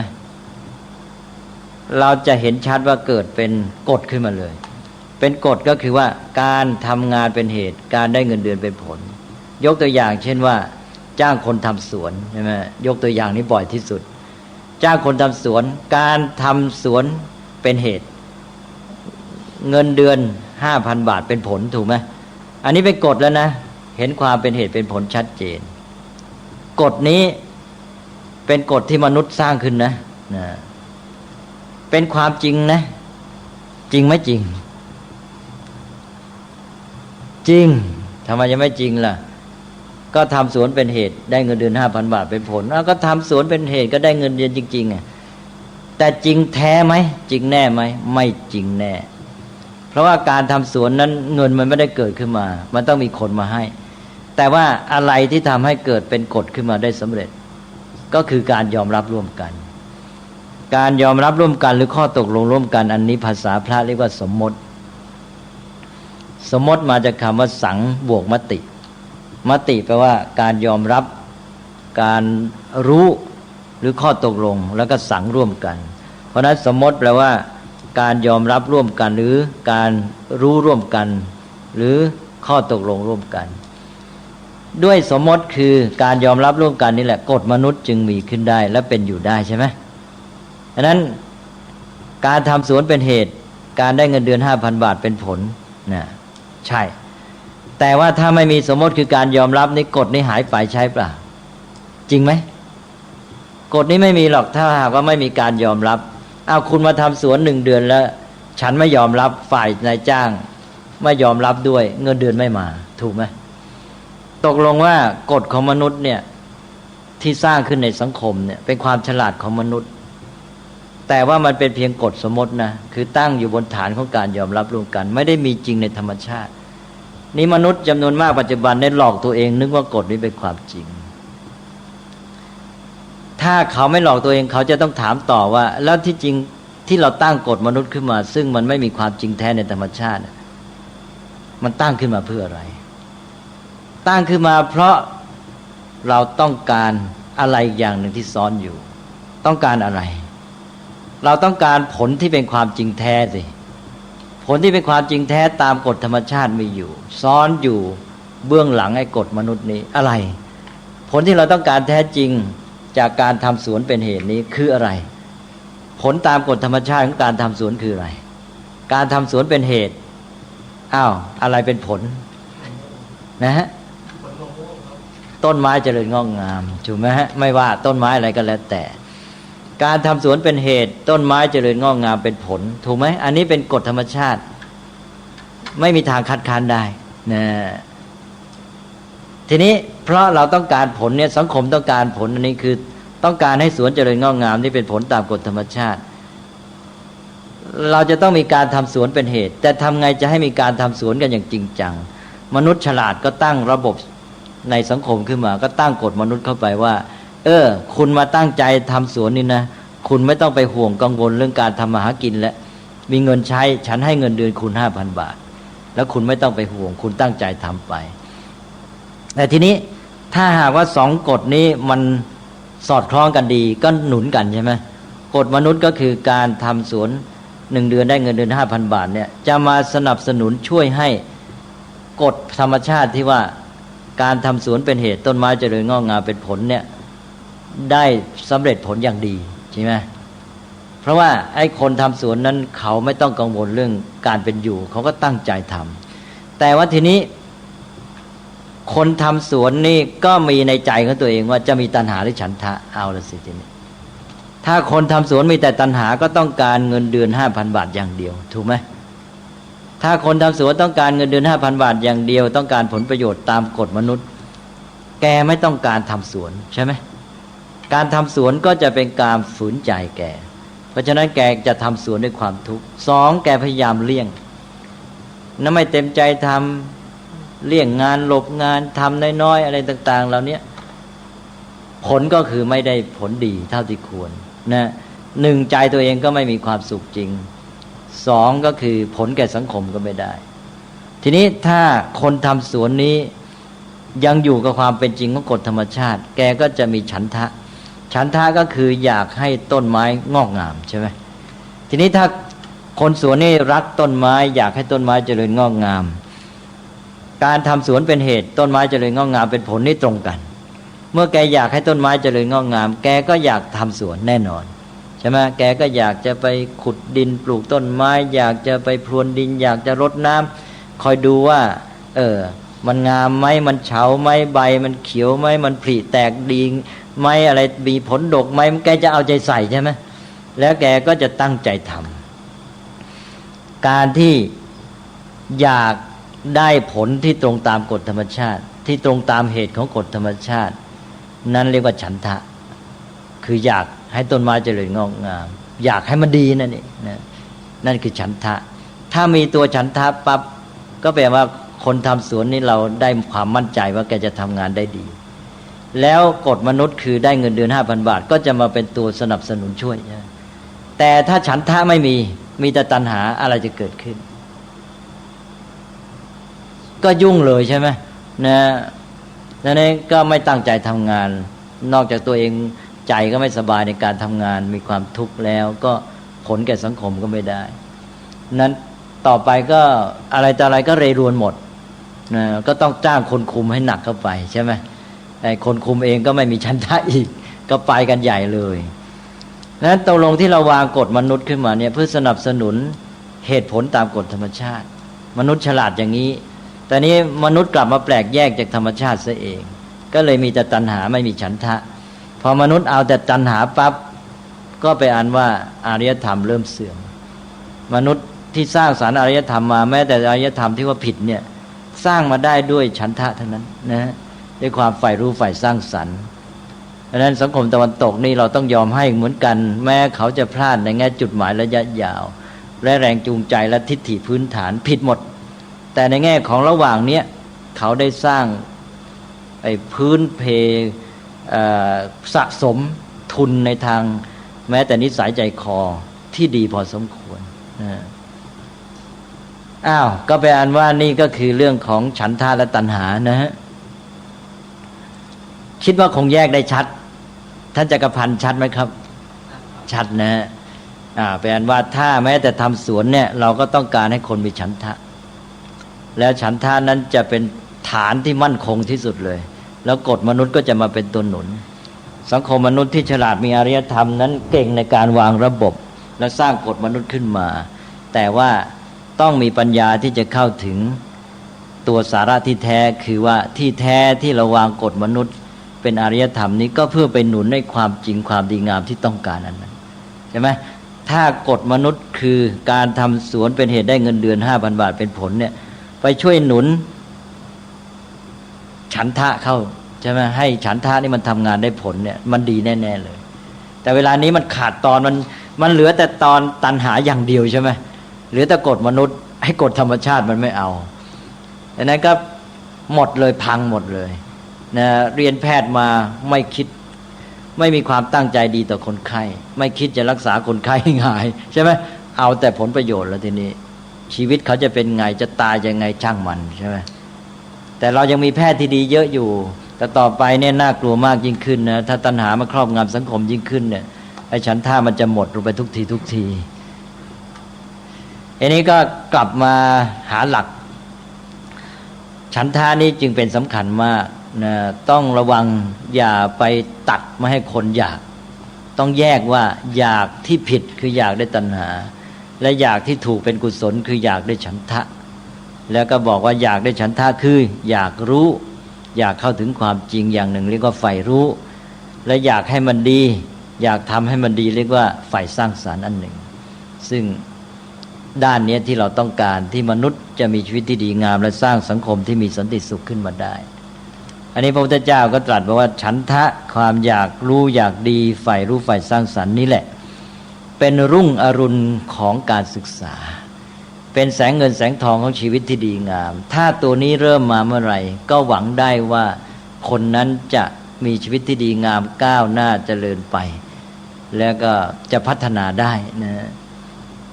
มันเป็นแรงอยู่ข้างหลังเลยพอมีตัวนี้นะมันอยากให้มันดีนี่มันโหมันทำเต็มที่เลยเชื่อไหมนะนั้นมันไปเป็นตัวแรกของอิทธิบาท 4เลยรู้จักอิทธิบาท 4ไหมฮะอิทธิบาท 4ตัวแรกเลยฉันทะมีความอยากดีอยากให้มันดีนี่แหละมันแรงขึ้นทันทีเลยมันจะทำให้มันดีให้ได้ฉะนั้นจึงบอกว่าคนที่มีฉันทะนี่ไปเกี่ยวข้องอะไรมันอยากให้มันดีหมด เพราะฉะนั้นปลอดภัยเลยคนอื่นไม่ต้องไปคอยจำจี้จำชัยแหละอะไรแต่อะไรมันเป็นไปมันดำเนินไปด้วยตัวเขาแหละเพราะนั้นพระพุทธเจ้าจึงบอกว่าแสงเงินแสงทองมันขึ้นไงใช่ไหมเพราะว่ามันไปได้เองเลยนี่มันไม่ต้องรอคนอื่นแหละพระพุทธเจ้าก็ตรัสบอกว่าเมื่ออาทิตย์จะอุทัยนั้นแสงเงินแสงทองขึ้นมาก่อนชั้นใดเมื่อจะมีชีวิตที่ดีงามคือดำเนินตามมรรคมีองค์ 8นั้นฉันทะก็ขึ้นมาก่อนพอมีฉันทะความใฝ่ดีอยากให้มันดีปั๊บเริ่มได้เลยตอนนี้เดินหน้าแล้วนะฮะอันนี้วันนี้ก็คิดว่าพูดมาพอสมควรแหละก็ขยายไปเรื่องของชีวิตและก็อารยธรรมเรื่องของสังคมมนุษย์นะทั้งตะวันตกตะวันออกก็ว่ากันไปนะ แต่แทรกอีกนิดหนึ่งก็พูดไปด้วยก็ดีก็คือว่าในบางสังคมนี่พูดกลับไปที่แรงบีบคั้นที่อย่างฝรั่งเนี่ยฝรั่งมีแรงบีบคั้นใช่ไหมทำให้เขาดิ้นรนโดยไม่รู้ตัวก็เลยทำให้เขาสร้างภูมิสร้างสะสมนิสัยใจคอที่ดีมาได้ความใฝ่รู้ใฝ่สร้างสรรค์นี่นะแต่ทีนี้ว่าบางสังคมมีแรงบีบคั้นธรรมชาติไม่เอื้อมหน่วยแต่ทำไมไม่พัฒนาถ้ามันไปหวังพึ่งอะไรภายนอกได้จบเหมือนกันนะอันนั้นสังคมที่ไปหวังพึ่งอำนาจดลบันดาลอย่างสังคมอินเดียเมื่อหวังพึ่งเทพเจ้าจะรอบูชายันให้เทพเจ้าช่วยก็จบเหมือนกันนะทีนี้มันก็ไม่ต้องดิ้นรนแล้วสิใช่ไหมไม่ใช่ว่ามีแรงบีบคั้นแล้วมนุษย์จะดิ้นเสมอไปถ้ามันแรงบีบคั้นแล้วไม่มีใครช่วยมันตายแน่มันเอาใช่ไหมมันดิ้นแต่ถ้ามันเกิดหวังว่าจะมีคนช่วยขึ้นมาแล้วทีนี้มันไม่เอาแหละมันรอการช่วยแล้วทีนี้มันก็ไม่ไปเหมือนกันนะเพราะฉะนั้นต้องมีตัวเงื่อนไขมาอีกนะเพราะนั้นฝรั่งคริสต์ก็ต้องสอนว่าพระเจ้าจะช่วยเฉพาะคนที่ช่วยตัวเองถูกไหมเพราะถ้าใครขืนหวังไปพึ่งพระเจ้าก็ไม่เอาอีกเหมือนกันใช่ไหมก็เลยต้องสอนพระเจ้าช่วยเฉพาะคนที่ช่วยตัวเองหรืออย่างเคยเล่าเรื่องยิวให้ยิวแกก็สัญญาระยะยาวอย่างฝรั่งเหมือนกันนะแกช่วยตัวเองไปก่อนนะดิ้นรนไปในทะเลทรายแกสู้ไปเถอะโน่นแผ่นดินยังสัญญาโน่นอีกกี่พันปีไม่รู้แกจะได้ระหว่างนี้แกดิ้นเองนะเพราะงั้นนะอย่างนี้มันก็หวังพึ่งอยู่ไม่ได้ใช่ไหมก็ดิ้นนะฉะนั้นถ้าเกิดไปหวังพึ่งได้อำนาจจะดลบันดาลสิ่งศักดิ์สิทธิ์อะไรเดี๋ยวหยุดแล้วนอนแล้วทีนี้อีกอันหนึ่งก็ตัวกล่อมถ้ามีอะไรมากล่อมให้สบายใจนะหลบทุกข์หลบปัญหาไปได้ก็ไม่เอาเหมือนกันไอ้ตัวกล่อมนี่อะไรล่ะเนี่ยเอาอย่าเพิ่งเอาสมาธิมันลึกซึ้งยาเสพติดใช่ยาเสพติดหรือแม้แต่สิ่งบันเทิงต่างๆใช่ไหมทำให้คนลุ่มหลงเพลิดเพลินไปได้ลืมความทุกข์ไปได้มันสนุกเฉพาะหน้ามันก็อยู่เหมือนกันไม่ไปเหมือนกันนะแล้วจนกระทั่งอยากประณีตก็สมาธิถ้าใช้เป็นตัวกล่อมใช้ไม่เป็นใช้ผิดแทนที่จะมาเป็นตัวหนุนในใจสิกขากลับมาเป็นตัวกล่อมเพลินอีกมีทุกข์มีอะไรก็มานั่งสมาธิหลบเป็นฤาษีโน่นเข้าป่านะฤาษีชีไพรใช่ไหมไปเล่นชาญกีฬาอยู่กล่อมได้สบายก็หยุดอีกเหมือนกันไปไม่รอดอีกอันนั้นหลักการพื้นฐานก็คือมนุษย์ปุถุชนนั้นเมื่อทุกข์บีบคั้นภัยคุกคามจึงลุกขึ้นดิ้นรนขวนขวายอันนี้เป็นหลักทั่วไปแต่ถ้าหวังพึ่งอะไรได้ก็เป็นอันว่า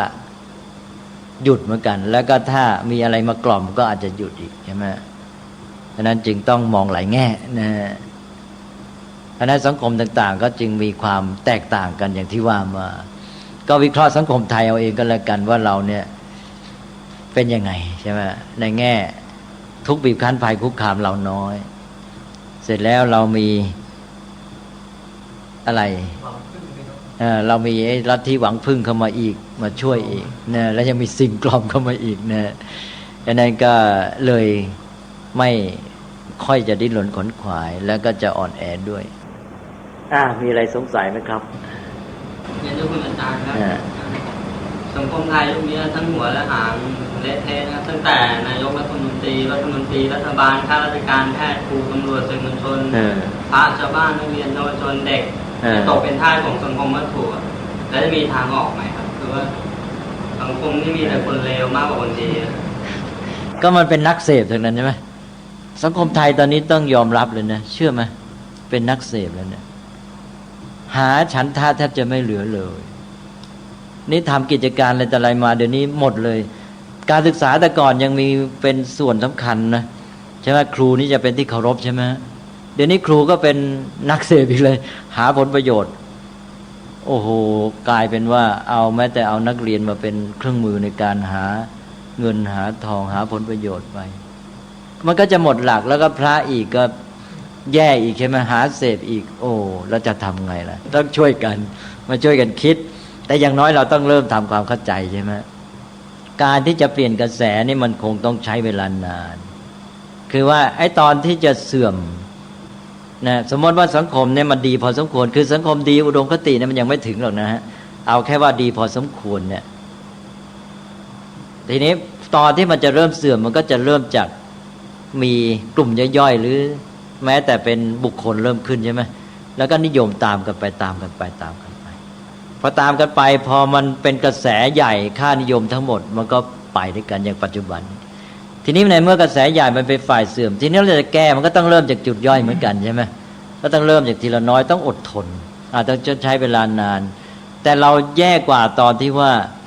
ไอ้การที่ไปสู้กับด้านตัณหานี่มันเป็นการเข็นครกขึ้นภูเขายากกว่าไอ้ตอนที่มันเจริญดีแล้วนะจะให้มันเสื่อมง่ายกว่าใช่ไหมมันสนองความต้องการฝ่ายเสพนี่มันดึงง่ายดึงลงนี่ดึงขึ้นนี่ยาก2 ชั้นเลยนะดึงขึ้นก็ยากอยู่แล้วแล้วกระแสใหญ่ด้วยใช่ไหมนั้นก็พระพุทธเจ้าตรัสแม้แต่ในยุคของพระพุทธเจ้าพระองค์บอกว่าปฏิโสตคามิงว่าทวนกระแสพระองค์ธรรมะของพระองค์นี้ปฏิโสตคามิงทวนกระแสนะพระเจ้าเองดึงในขึ้นเลยครับสังคมดีก็ดึงขึ้นระยะหนึ่งนะโอ้ได้เยอะเลยเพราะว่าพราหมณ์เสียผลประโยชน์ใช่ไหมมันก็สู้เต็มที่เหมือนกันกว่าจะเอาชนะพุทธได้ตั้งเกือบ1,000 ปีนะฮะพุทธศาสนาเจริญอยู่ในเป็น1,000 ปีนะแล้วหมดเมื่อพศ1700ไม่ใช่น้อยนะฮะแต่ว่าไอ้ค่อยพันเนี่ยชักเสื่อมแล้วแหละพุทธเองก็ชักย่ำแย่ลงพระก็ชักหันเข้าหาลัทธิเรื่องของเสพลัทธิของการพึ่งสิ่งศักดิ์สิทธิ์หาผลประโยชน์หาลาภจากชาวบ้านชักวุ่นวายเหมือนกันนะเพราะนั้นเจริญอยู่ในราวสัก1,000 ปีพอสมควรแต่ว่าเป็นยุคที่ค่อนข้างแท้ในราว500 ปีขอยกตัวอย่างอย่างกระแสที่มันลงเนี่ยนะยกตัวอย่างเมืองเหนือกันแล้วแต่ตอนที่จะเริ่มขายลูกมาเป็นโสเภณีเนี่ยใช่ไหมตอนแรกกระแสเดิมมันไม่ยอมหรอกใช่ไหมวัฒนธรรมเดิมไม่เอาด้วยทีนี้ไอ้ความนิยมความเชื่อถือเก่าๆมันต้านนะทำงี้ไม่ถูกแต่พอเริ่มเห็นว่าถูกใช่ไหมคนนี้ไปขายตัวอะไรแต่อะไรมานี่กลับมาถิ่นนี้มีเงินมีทองใช้สร้างบ้านหรูหราใช่ไหมแล้วแถมไปทำบุญที่วัดได้มากด้วยอะไรอย่างนี้ชักโก้เก๋ชักดีใช่ไหมเริ่มมีทิฏฐิเห็นชอบค่านิยมสังคมเกิดต่อมามันกลายเป็นค่านิยมสังคมเลยคราวนี้ไม่ไหวแล้วใช่ไหมนี่กลายเป็นว่าทำอย่างเงี้ยดีแล้วนี่ถ้าเรียกว่าลงเป็นทิฏฐิเลยพอลงเป็นทิฏฐิแล้วมีความเห็นว่าเป็นอย่างนี้ดีแล้วก็ตอนนี้ละจบเลยนะอันนี้ตอนนี้มันกลายเป็นว่าสังคมเนี่ยมีทิฏฐิแล้วนะทิฏฐิว่าอย่างนี้แหละดีการมีสิ่งเสพพรั่งพร้อมนี่แหละดีพอมันอย่างนี้แล้วพอมันลงเป็นทิฏฐิแล้วแก้ยากที่สุดอันนี้มันก็ต้องแก้ที่ทิฏฐิให้ถึงขั้นทิฏฐินะจึงจะแก้สำเร็จเพราะนั้นไอ้ตอนที่เขาจะมาเสื่อมลงอย่างที่ยกตัวอย่างว่าชาวบ้านยอมขายลูกมาเป็นโสเภณีเนี่ยเพราะมันเกิดเป็นทิฏฐิแล้วมันทำได้เต็มที่มันเชื่อเลยว่าการกระทำอย่างนี้ดีแล้วสังคมยอมรับกันเป็นหมดนั้นต้องแก้เปลี่ยนให้ถึงทิฏฐิเนี่ยจึงจะแก้ปัญหาสำเร็จนะฮะถ้าสรุปว่าเราต้องแก้ที่ทิฏฐิแก้ให้ถึงทิฏฐิไม่ใช่แก้ที่ทิฏฐิจ้ะต้องแก้หมดทั้งกระบวนแต่ว่าให้ถึงทิฏฐิเลยคือเปลี่ยนจากมิจฉาทิฏฐิมาเป็นสัมมาทิฏฐิใช่อย่างง่ายๆเนี่ยอย่างสังคมปัจจุบันนี้เอายึดถือเอาเงินทองอำนาจเป็นเครื่องวัดคนใช่ไหมอย่างนี้ก็จบแล้วเรียกว่าทิฏฐิผิดใช่ไหมยึดถือเชื่อว่าเอาเป็นว่าเงินทรัพย์และอำนาจคือเกียรติยศคือความดีก็แปลว่าใครมีเงินมีอำนาจไม่ต้องคำนึงแล้วจะเป็นยังไงจะประพฤติยังไงจะดีหมดอย่างนี้ก็เรียกว่าทิฏฐิเสียเป็นมิจฉาทิฏฐิถูกไหมอันนั้นก็สังคมอย่างนี้ก็ไปแน่นอนเพราะทิฏฐิมันผิดแล้วทีนี้ถ้าหากว่าแก้มาเป็นสัมมาทิฏฐิก็หมายความว่าถือเอาความดีงามในตัวคนนั้นเป็นหลักใช่ไหมเนี่ยจะยกย่องจะให้เกียรติจะเชิดชูต้องอยู่ที่คุณความดีไม่ใช่อยู่ที่ทรัพย์และอำนาจถ้าคุณมีทรัพย์อำนาจแต่คุณประพฤติตัวไม่ดีไม่เอาด้วย ใช่ไหมถ้าอย่างนี้เรียกว่าสัมมาทิฏฐิยังอยู่ใช่ไหมก็มีหวังที่สังคมจะพอจะดึงรั้งไว้ได้ในขณะนี้มันยังสู้อยู่บ้างนะไม่ใช่ว่าเสียไปหมดนะถ้าคนไม่ยอมยึดถือความดีเลยเนี่ยมันก็อยู่ไม่ได้เลยนะสังคมเนี่ยเชื่อไหมมันยังมีอยู่แต่ว่ากระแสส่วนใหญ่เนี่ยขณะนี้ที่เราพูดถึงกระแสส่วนใหญ่เวลานี้กระแสส่วนใหญ่ก็คือมันไปยอมรับเรื่องทรัพย์และอำนาจเป็นใหญ่จนกระทั่งว่ามันไม่ค่อยคำนึงถึงความดีงามเพราะนั้นคนที่มีทรัพย์มีอำนาจไปทำความชั่วก็คนก็ไม่ค่อยจะว่ายังไงใช่ไหมยอมรับเขาได้ผมมองว่าสังคมไทยยังมีจุดแข็งจุดหนึ่งนะครับแต่ว่าเราละเลยกันไปก็คือเรื่องของศาสนาพุทธซึ่งชาวตะวันตกเนี่ยไม่มีแต่ว่าผมก็อาจจะหลงประเด็นแล้วค่อยเปลี่ยนไปถ้าทางออกที่ผมมองอยู่ในตอนนี้ไม่ทราบว่าจะถูกต้องไหมถ้าเราหันกลับมาเนี่ยพัฒนาเรื่องของให้ประชาชนมีความสนใจในศาสนาแล้วก็ให้เป็นศาสนาที่มีความเชื่ออย่างถูกต้องตามหลักพุทธศาสนาอย่างแท้จริงน่าจะเป็นทางออกที่ดีที่สุดสำหรับสังคมในปัจจุบันเอาก็แน่ละเพราะเราเชื่ออย่างนั้นเราจึงมาคุยกันนี่ใช่ไหมที่เรากำลังพูดกันอยู่นี่ก็เพราะว่าเราเห็นว่าต้องเป็นอย่างนี้ถูกไหมเนี่ยเราก็พยายามให้หลักการกันนี่สังคมที่แล่นไปเนี่ยในที่สุดแล้วมันต้องถึงขั้นทิฏฐิสังคมฝรั่งแล่นมาด้วยทิฏฐิอะไรที่สร้างอารยธรรมนี้ใช่ไหมเนี่ยอย่างเชื่อว่าโดยการที่สู้ทำงานอย่างเหน็ดเหนื่อยขยันขันแข็งไม่เห็นแก่การบำรุงบำเรอตัวเองนี่แหละสังคมของเราจะพรั่งพร้อมต่อไปข้างหน้าด้วยความเชื่ออย่างนี้ใช่ไหมนี่ทิฏฐิมันเกิดมันเอาเต็มที่เลยมันก็สร้างสังคมได้แต่มันก็เป็นทิฏฐิผิดอีกอะทิฏฐิว่าถ้าเมื่อไรสังคมของเรามีวัตถุเสพพรั่งพร้อมแล้วสังคมของเราจะมั่งคั่งสมบูรณ์เป็นอุดมคติอีกใช่ไหมนี่มันก็ทิฏฐิอีกแล้วมันทิฏฐิว่าอะไรบอกเราจะมีเสพพรั่งพร้อมได้เนี่ยเราจะต้องพิชิตธรรมชาติต้องเอาชนะธรรมชาติจัดการกับธรรมชาติก็ทิฏฐิอีกใช่ไหมเพราะเชื่ออันนี้แหละมันจึงได้สร้างสารอารยธรรมมาตลอด 2,000 กว่าปีใช่ไหมฝรั่งเองก็สืบไปว่าเนี่ยที่พัฒนาวิทยาศาสตร์เทคโนโลยีสร้างอารยธรรมตะวันตกมาได้อย่างนี้เพราะว่ามีความเชื่อมี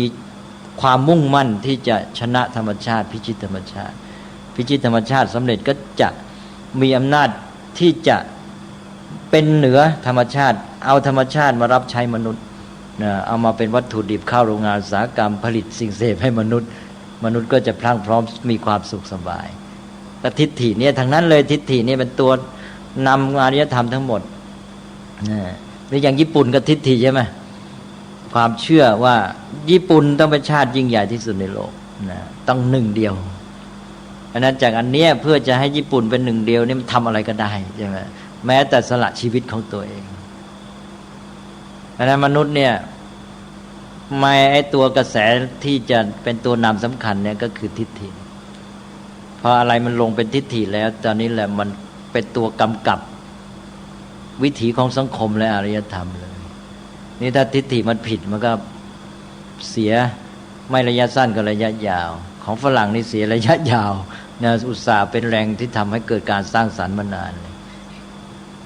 แต่ว่าคุณอาจารย์ต้องพิจารณาในเรื่องของตัวตัณหาที่เป็นด้านอกุศลธรรมนะครับ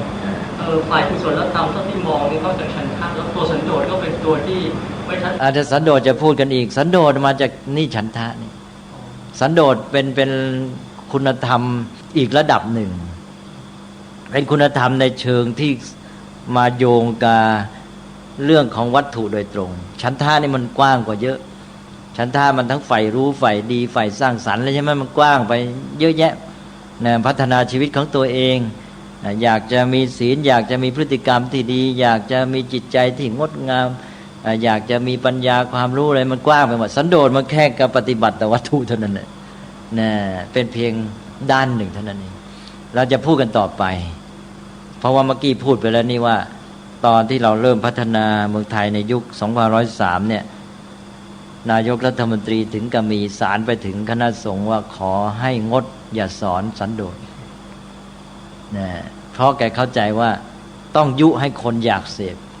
มีสิ่งฟุ่มเฟือยให้มากที่สุดแล้วคนจะขยันกันใหญ่ตอนนี้เนี่ยประเทศจะเจริญรุ่งเรืองกันใหญ่เลยแกฝันอย่างนั้นนะเลยพูดกันใหญ่เหมือนกันแหละนะ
ซีดีธรรมบรรยายชุด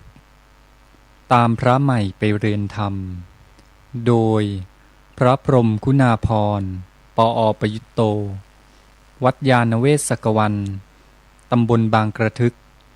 อำเภอสามพรานจังหวัดนครปฐมบรรยายแก่พระนวกะรุ่นพรรษา 2539 ตอนที่ 15 เรื่องมนุษย์เป็นสัตว์ประเสริฐขึ้นมาเลยก็หาไม่แต่ประเสริฐได้ด้วยการฝึกนี่วันนี้จะพูดก็คิดว่าให้สืบเนื่องจากครั้งก่อนได้พูดถึงเรื่องเกี่ยวกับหลักการของพุทธศาสนาโดยเทียบเคียงกับสภาพภูมิหลังของสังคมที่พุทธศาสนาเกิดขึ้นคืออินเดียนี่ก็เห็นว่าหลักการสำคัญของพุทธศาสนานั้นก็รวมอยู่ที่สิกขาคือการศึกษาอันนี้นั่นเป็นการพูดในแง่หนึ่งเมื่อพูดในแง่นั้นแล้วก็ควรจะพูดอีกแง่หนึ่งเข้ามาเป็นการย้ำถึงเหตุผลที่พุทธศาสนาสอนเรื่องสิกขาหรือพูดให้เต็มว่าไตรสิกขานี้เป็นหลักการสำคัญนี่ก็มองในแง่ที่ผ่านมาก็คือหลักการนั้นเทียบกับศาสนาพราหมณ์ที่เขามีการนับถืออ้อนวอนเทพเจ้าทีนี้มาดูว่าหลักการนี้ที่จริงนั้นก็เป็นการสอนตามธรรมชาติของมนุษย์นั่นเองเพราะฉะนั้นเหตุผลสำคัญที่พระพุทธเจ้าสอนเรื่องไตรสิกขานี่ก็เป็นเหตุผลที่เกี่ยวกับธรรมชาติของมนุษย์หรือว่าพระพุทธเจ้าสอนหลักธรรมนี้ขึ้นมาก็สอนโดยถือเอาธรรมชาติของมนุษย์นี่เองเป็นพื้นฐานธรรมชาติของมนุษย์คืออย่างไรธรรมชาติของมนุษย์นั้นตามหลักพุทธศาสนาก็ว่าเป็นสัตว์ที่เรียกว่าต้องฝึกแล้วก็ฝึกได้คำว่าต้องฝึกหรือฝึกได้นี่ใช้คำบาลีว่าธรรมะทอทหารธรรมะทอทหารก็เขียนคล้ายๆกันกับธรรมะที่เรารู้กันทั่วไปว่าหลักธรรมคำสอนหรือว่าทอทหารมหาอากาศมอม้า2ตัวสระอะถ้าเป็นธรรมะที่เป็นหลักธรรมก็เพียงเปลี่ยนเป็นทอธงมหาอากาศมอม้า2ตัวสระอะธรรมะนั่นก็เป็นหลักการของธรรมชาตินี่ธรรมะทอทหารนี่เป็นธรรมชาติของมนุษย์เป็นสัตว์ที่ฝึกได้และต้องฝึกอันนี้ก็เทียบกับสัตว์ทั้งหลายชนิดอื่นสัตว์ชนิดอื่นนั้นตามปกติโดยทั่วไปแล้วก็ถือเป็นสัตว์ที่ฝึกไม่ได้คือฝึกได้น้อยไม่ใช่หมายความฝึกไม่ได้เลยฝึกได้น้อยจนกระทั่งการฝึกนี้ไม่ค่อยมีความหมายสำหรับการดำรงชีวิตของเขาทีนี้เขาอยู่ได้ด้วยอะไรภาษาปัจจุบันถือว่าเขาอยู่ได้ด้วยสัญชาตญาณสัตว์ชนิดอื่นเนี่ยเกิดมาแล้วอาศัยสัญชาตญาณก็อยู่ได้เรียนรู้น้อยฝึกน้อยสัตว์ต่างๆเกิดมาออกจากท้องแม่เขานี่ชั่วประเดี๋ยวเดียวเขาก็เดินได้วิ่งได้ว่ายน้ำได้บางชนิดก็อาจจะต้อง 2-3 วันแต่รวมแล้วก็คือว่าเรียนรู้น้อยฝึกน้อยทีนี้ส่วนมนุษย์นั้นไม่เหมือนสัตว์เหล่านั้นมนุษย์นี้เกิดมาแล้วช่วยตัวเองไม่ได้ยังไม่สามารถดำเนินชีวิตได้ก็ต้องอาศัยพ่อแม่เลี้ยงดูซึ่งใช้เวลานานมากอาจจะเป็นไม่ใช่อาจจะเป็นและต้องเป็นเวลาหลายปีทีเดียวจนกระทั่งอาจจะ10 ปี20 ปีจึงจะสามารถดำเนินชีวิตได้ด้วยตนเองทีนี้ในระหว่างที่คนอื่นเลี้ยงดูนั้นน่ะเราจะต้องมองที่ตัวเขาว่าเขาทำอะไรระหว่างที่พ่อแม่เป็นต้นเลี้ยงดูนั้นตัวเขาเองก็คือฝึกตัว เรียนรู้ศึกษาเขาก็เรียนรู้ฝึกหัดตนเองพัฒนาตนเองในการที่จะดำเนินชีวิตเป็นอยู่ให้ได้การเรียนรู้นี้ก็แทบทุกอย่างแม้แต่ว่าการเป็นอยู่ประจำวันในเรื่องง่ายๆกินนอนนั่งยืนขับถ่ายสารพัดต้องฝึกหมดต้องเรียนรู้หมดไม่ได้มาด้วยตัวเองไม่ได้มาเองโดยธรรมชาติจนกระทั่งในราวปีหนึ่งก็มีการฝึกเดินฝึกพูดก็ต้องมีการฝึกกันทั้งนั้นเรียกว่าเรียนรู้นี่คือคำว่าการฝึกภาษาพระท่านใช้คำว่าธรรมะธรรมะทอทหารมอม้าสระธรรมะแปลว่าการฝึกพอเป็นคนก็เลยซ้อนมออีกตัวหนึ่งเป็นธรรมะแปลว่าสัตว์ที่ต้องฝึก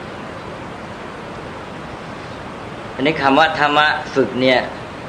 ก็เป็นศัพท์ที่ใช้แทนกันได้หรือใกล้เคียงมากกับคำว่าสิกขา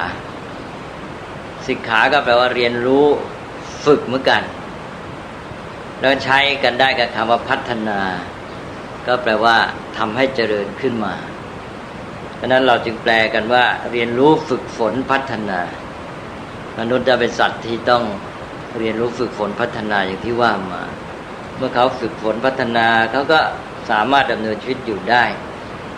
แต่ก็เป็นข้อพิเศษเมื่อเราเทียบกับสัตว์อื่น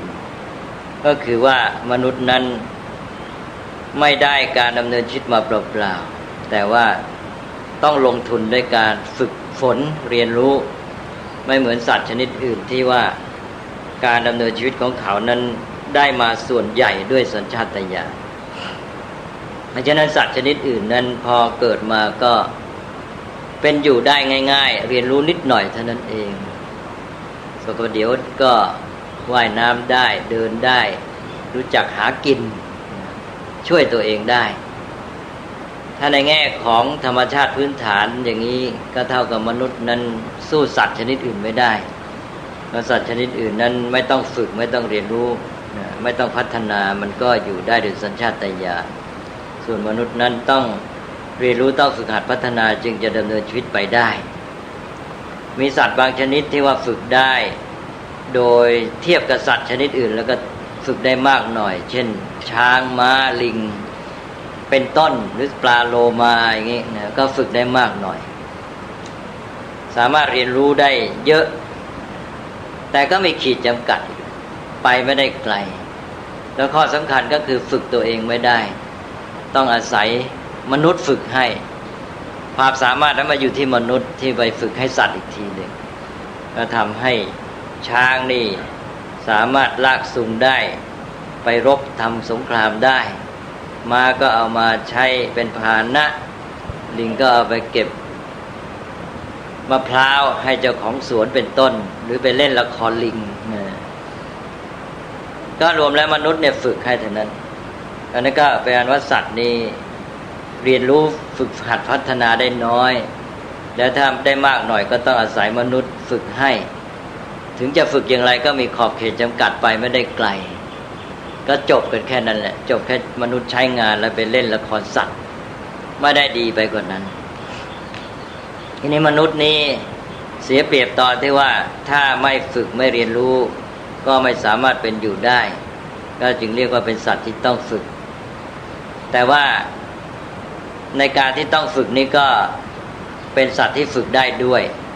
ตอนที่ว่าฝึกได้นี่แหละที่สำคัญมากก็คือว่าพอฝึกแล้วก็ประเสริฐเก่งสามารถยิ่งกับสัตว์ทั้งหลายทั่วไปสัตว์ทั้งหลายนั้นอยู่ได้โดยสัญชาตญาณแต่ว่าก็อยู่อย่างนั้นแหละจนตลอดชาติจนกระทั่งตายไปก็ได้เกิดมาได้เท่าไหร่ก็ตายไปได้เท่านั้นนะไม่ค่อยมีการเปลี่ยนแปลงเพราะฉะนั้นเขาก็อยู่ด้วยสัญชาตญาณของเขาอย่างนั้นตลอดชีวิตโลกของสัตว์ทั้งหลายก็อยู่ในท่ามกลางธรรมชาติอยู่ตามพื้นฐานเดิมส่วนมนุษย์นั้นเป็นสัตว์ที่ฝึกได้เพราะความที่ฝึกได้เรียนรู้ได้พัฒนาได้ก็เลยฝึกกันเรื่อยไปฝึกไม่รู้จักจบ เรียนรู้ถ่ายทอดความรู้จากบรรพบุรุษก็ได้ตัวเองเรียนรู้ฝึกตัวเองให้ทำอะไรต่างๆได้จนกระทั่งว่าเรียกได้ว่าแทบไม่มีขีดจำกัดนี่พอมนุษย์เรียนรู้ฝึกหัดพัฒนาไปก็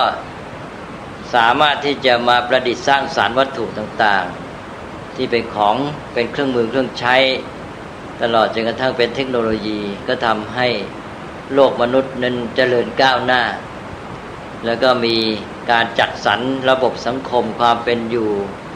อะไรต่างๆขึ้นมาเป็นวัฒนธรรมเป็นอารยธรรมก็เป็นโลกของมนุษย์ต่างหากกลายเป็นว่าเวลาเราพูดถึงคำว่าโลกนี้ก็เลยต้องแยกไปว่าเป็นโลกตามที่มีอยู่ตามธรรมชาติเรียกโลกธรรมชาติหรือเป็นโลกที่มนุษย์สร้างสรรค์ขึ้นมาโลกมนุษย์นี้มีความพิเศษ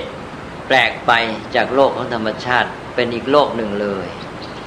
อันนี้มนุษย์นี่ก็ฝึกฝนพัฒนาได้อย่างที่ว่าในทางเรื่องของวัตถุก็ได้ในทางจิตใจก็มีคุณธรรมที่ประเสริฐจนกระทั่งว่าเป็นมนุษย์ที่เราเรียกว่าดีงามยอดเลิศสูงสุดแต่ว่าที่สำคัญที่สุดก็คือปัญญามนุษย์มีปัญญาที่พัฒนาได้จนกระทั่งสามารถตรัสรู้เป็นพระพุทธเจ้าก็ได้เราก็เลยตั้งเอาพระพุทธเจ้านี้เป็นแบบให้เห็นว่าบุคคลที่พัฒนาสูงสุดแล้วก็เป็นพระพุทธเจ้า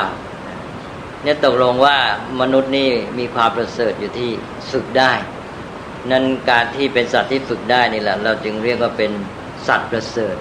ที่บอกว่ามนุษย์เป็นสัตว์ประเสริฐไม่ใช่ประเสริฐลอยๆแต่ว่าประเสริฐที่ฝึกได้หรือว่าฝึกแล้วจึงประเสริฐก็พูดให้เต็มว่ามนุษย์เป็นสัตว์ประเสริฐด้วยการฝึกหรือจะเติมต่อไปก็ได้ว่าถ้าไม่ฝึกก็ไม่ประเสริฐถ้าไม่ฝึกไม่เรียนรู้ไม่พัฒนาแล้วก็จะด้อยยิ่งกว่าสัตว์ชนิดอื่นไม่มีสัตว์ชนิดใดที่แย่กว่ามนุษย์เพราะว่าสัตว์ชนิดอื่นอาศัยสัญชาตญาณอยู่ได้แต่มนุษย์นี่เพียงสัญชาตญาณก็อยู่ไม่ได้เพราะนั้นมนุษย์แย่กว่าสัตว์อื่นแต่ว่าเพราะเป็นสัตว์ที่ฝึกได้ก็เลยกลายเป็นว่าเมื่อฝึกแล้วก็ประเสริฐอย่างยิ่งประเสริฐจนกระทั่งพระพุทธเจ้าให้กำลังใจมนุษย์ไว้ว่ามนุษย์ที่ฝึกตนดีแล้วนั้นประเสริฐแม้กว่าเทวดาและพระพรหมแม้แต่เทวดาและพระพรหมก็หันมาเคารพบูชาพระมนุษย์ที่ฝึกตนแล้วเราถือว่าพระพุทธเจ้าเป็นผู้พัฒนาฝึกตนสูงสุดแล้วก็จึงใช้พระพุทธเจ้าเป็นแบบฉบับแล้วก็ว่าเทวดาและพรหมก็มาน้อมนมัสการพระพุทธเจ้าจะมีคาถาแสดงความประเสริฐของมนุษย์นี้ในเรื่องเกี่ยวกับการฝึกนี้เยอะอย่างคาถาหนึ่งในธรรมบทก็บอกว่าวรมัสสตราทันตาอาชานียาจสินทวากุญชราจะมหานาคาอัตทันโตตโตวรังบอกว่าอะไรพวกอัสดรช้างม้านะทั้งช้างทั่วไปและช้างหลวงต่างๆเนี่ยฝึกแล้วประเสริฐเนี่ยหมายว่านี่ขนาดที่สัตว์ชนิดที่ฝึกได้นะก็ฝึกแล้วก็นับว่าประเสริฐดีใช้งานใช้การอะไรได้มีความสามารถมากแต่ท่านบอกว่าอัตทันโตตโตวรังคนที่ฝึกตนแล้วประเสริฐกว่านั้นเพราะนั้นก็มาจบที่มนุษย์ว่ามนุษย์นี่แหละฝึกได้มากและประเสริฐที่สุดจริงๆจนกระทั่งถึงคาถาอย่างคำว่ามนุสสภูตังสัมพุทธังอัตทันตังสมาหิตังเทวาปินมัสสันติว่าพระสัมมาสัมพุทธเจ้านี้ทั้งที่เป็นมนุษย์นี่แหละฝึกพระองค์ดีแล้วมีพระฤทัยอบรมถึงที่แล้วแม้เทพทั้งหลายก็น้อมนมัสการเนี่ยก็เป็นคาถาที่แสดงธรรมชาติของมนุษย์ด้วยแล้วก็ให้กำลังใจแก่มนุษย์ด้วยว่าเรานี่สามารถฝึกตนให้ดีให้ประเสริฐได้อันนั้นก็หลักพระพุทธศาสนาก็จึงถือว่ามนุษย์นั้นต้องฝึกนี่เราจะมีชีวิตที่ดีงามก็ต้องฝึกฝนพัฒนาเพราะว่าธรรมชาติของเราเป็นอย่างนั้นถ้าเราไม่ฝึกฝนพัฒนาเราก็แย่เราก็ด้อยกว่าสัตว์ชนิดอื่นแต่ถ้าเราฝึกฝนพัฒนาแล้วก็เหมือนกับว่าฝึกอย่างไรได้อย่างนั้นจนกระทั่งเป็นผู้ประเสริฐที่สุดเมื่อมนุษย์ ได้มองเห็นธรรมชาติของตนเป็นอย่างนี้แล้วก็จะได้ตั้งอกตั้งใจนำเอาหลักการเราธรรมชาตินี้มาใช้ประโยชน์ในการที่จะทำให้ชีวิตของตัวเองดีงามประเสริฐขึ้นไม่ฉะนั้นแล้วก็จะฝึกหรือเรียนรู้โดยไม่รู้ตัวเท่าที่พอจะมีชีวิตอยู่ได้อย่างที่กล่าวแล้วว่าการดำเนินชีวิตของมนุษย์นั้นไม่ได้มาเปล่าๆแต่ต้องลงทุนด้วยการเรียนรู้และฝึกฝนฉะนั้นเราก็ฝึกฝนในการเดินในการกินในการพูดเป็นต้นพอเราพูดได้เดินได้เป็นอยู่ประจำวันได้เราไม่สำนึกตระหนักในธรรมชาติของเราที่ว่าถ้าฝึกแล้วจะดีงามประเสริฐเราเอาพออยู่ได้แล้วเราก็เลยหยุดเราก็หยุดฝึกหยุดเรียนรู้แค่ว่าพูดได้กินได้เดินได้อยู่ได้เพราะนั้นศักยภาพความสามารถที่มีอยู่ก็เลยไม่ได้ผลไม่สำฤทธิ์ผลไม่ออกผลมาให้เกิดประโยชน์เท่าที่ควรก็เอาแค่อยู่ได้พูดได้เป็นต้นนี่ถ้าเราฝึกต่อไปก็จะสามารถมีความประณีตของพฤติกรรม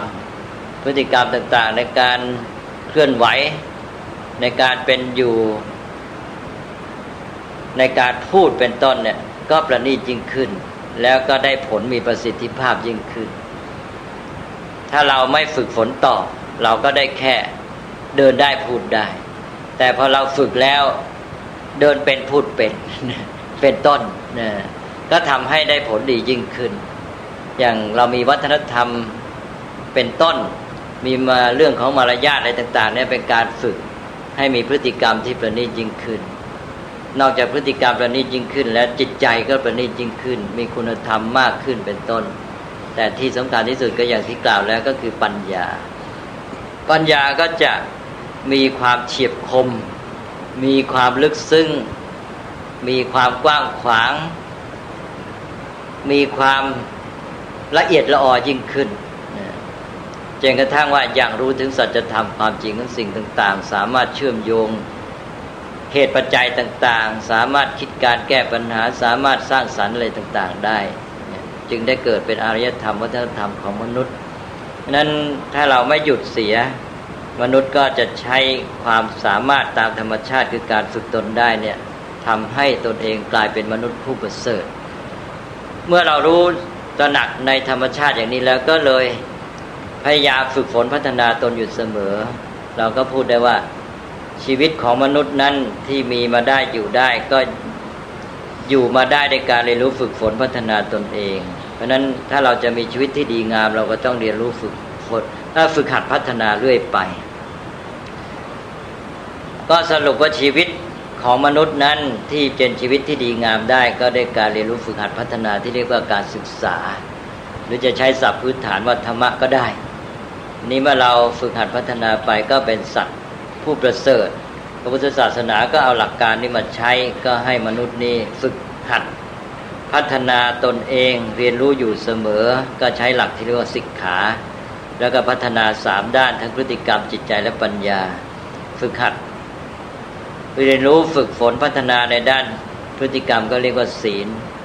ฝึกฝนพัฒนาในด้านจิตใจก็เรียกว่าสมาธิแล้วก็ฝึกฝนพัฒนาในด้านปัญญาก็ยังคงชื่อเดิมว่าปัญญานี้เมื่อฝึกหัดพัฒนาไปมนุษย์ประเสริฐยิ่งขึ้นก็จะเปลี่ยนจากมนุษย์ที่เรียกว่าปุถุชนไปเป็นมนุษย์ที่เรียกว่าเป็นผู้ที่อยู่ในขั้นที่มีการศึกษาหรือกำลังศึกษาก็เรียกว่าเสขะหรือเสกขะก็คือคำว่าสิกขานั่นเองมาเรียกคนสิกขาเป็นนามแสดงถึงสภาวะคือการเรียนรู้ฝึกหัดพัฒนาอันนี้พอมาเป็นคนก็เปลี่ยนอีเป็นเอสิกขาก็เป็นเสกขาและทำอาเป็นอาก็เป็นเสกขะนี่คือคนที่กำลังศึกษาหรือมีการศึกษามีคำแยกผู้มีการศึกษานี่เป็นระดับต่างๆขั้นต้นเรียกว่าเป็นโสดาบันแล้วก็สูงขึ้นไปอีกขั้นหนึ่งเรียกว่าสกทาคามีและสูงขึ้นไปขั้นหนึ่งเรียกว่าอนาคามี3ระดับนี้เรียกว่าเป็นเสกขะหรือ จะพูดให้สั้นเขาอีกตัดกอไปเหลือเสขะเสขะหรือเสกขะแปลว่าผู้ยังศึกษาหรือกำลังศึกษาหรือเรียกว่ามีการศึกษาก็ได้บางครั้งก็ยอมลดหย่อนให้เรียกเอาปุถุชนที่เป็นชั้นดีปุถุชนชั้นดีท่านมีศัพท์เรียกว่ากัลยาณปุถุชนปุถุชนชั้นดีก็ยอมให้เป็นเสขะหรือเสกขะได้แปลว่าผู้มีการศึกษาหรือกำลังศึกษาแต่ว่าคนทั่วไปนี่ก็เรียกว่าปุถุชนเฉยๆปุถุชนนี่แปลว่าคนที่ยังหนาอยู่หนาหมายความว่ายังมีกิเลสมากถ้าเป็นคนที่เป็นปุถุชนกิเลสหนามากก็มืดบอดเลยท่านเรียกว่าอันธพาลปุถุชน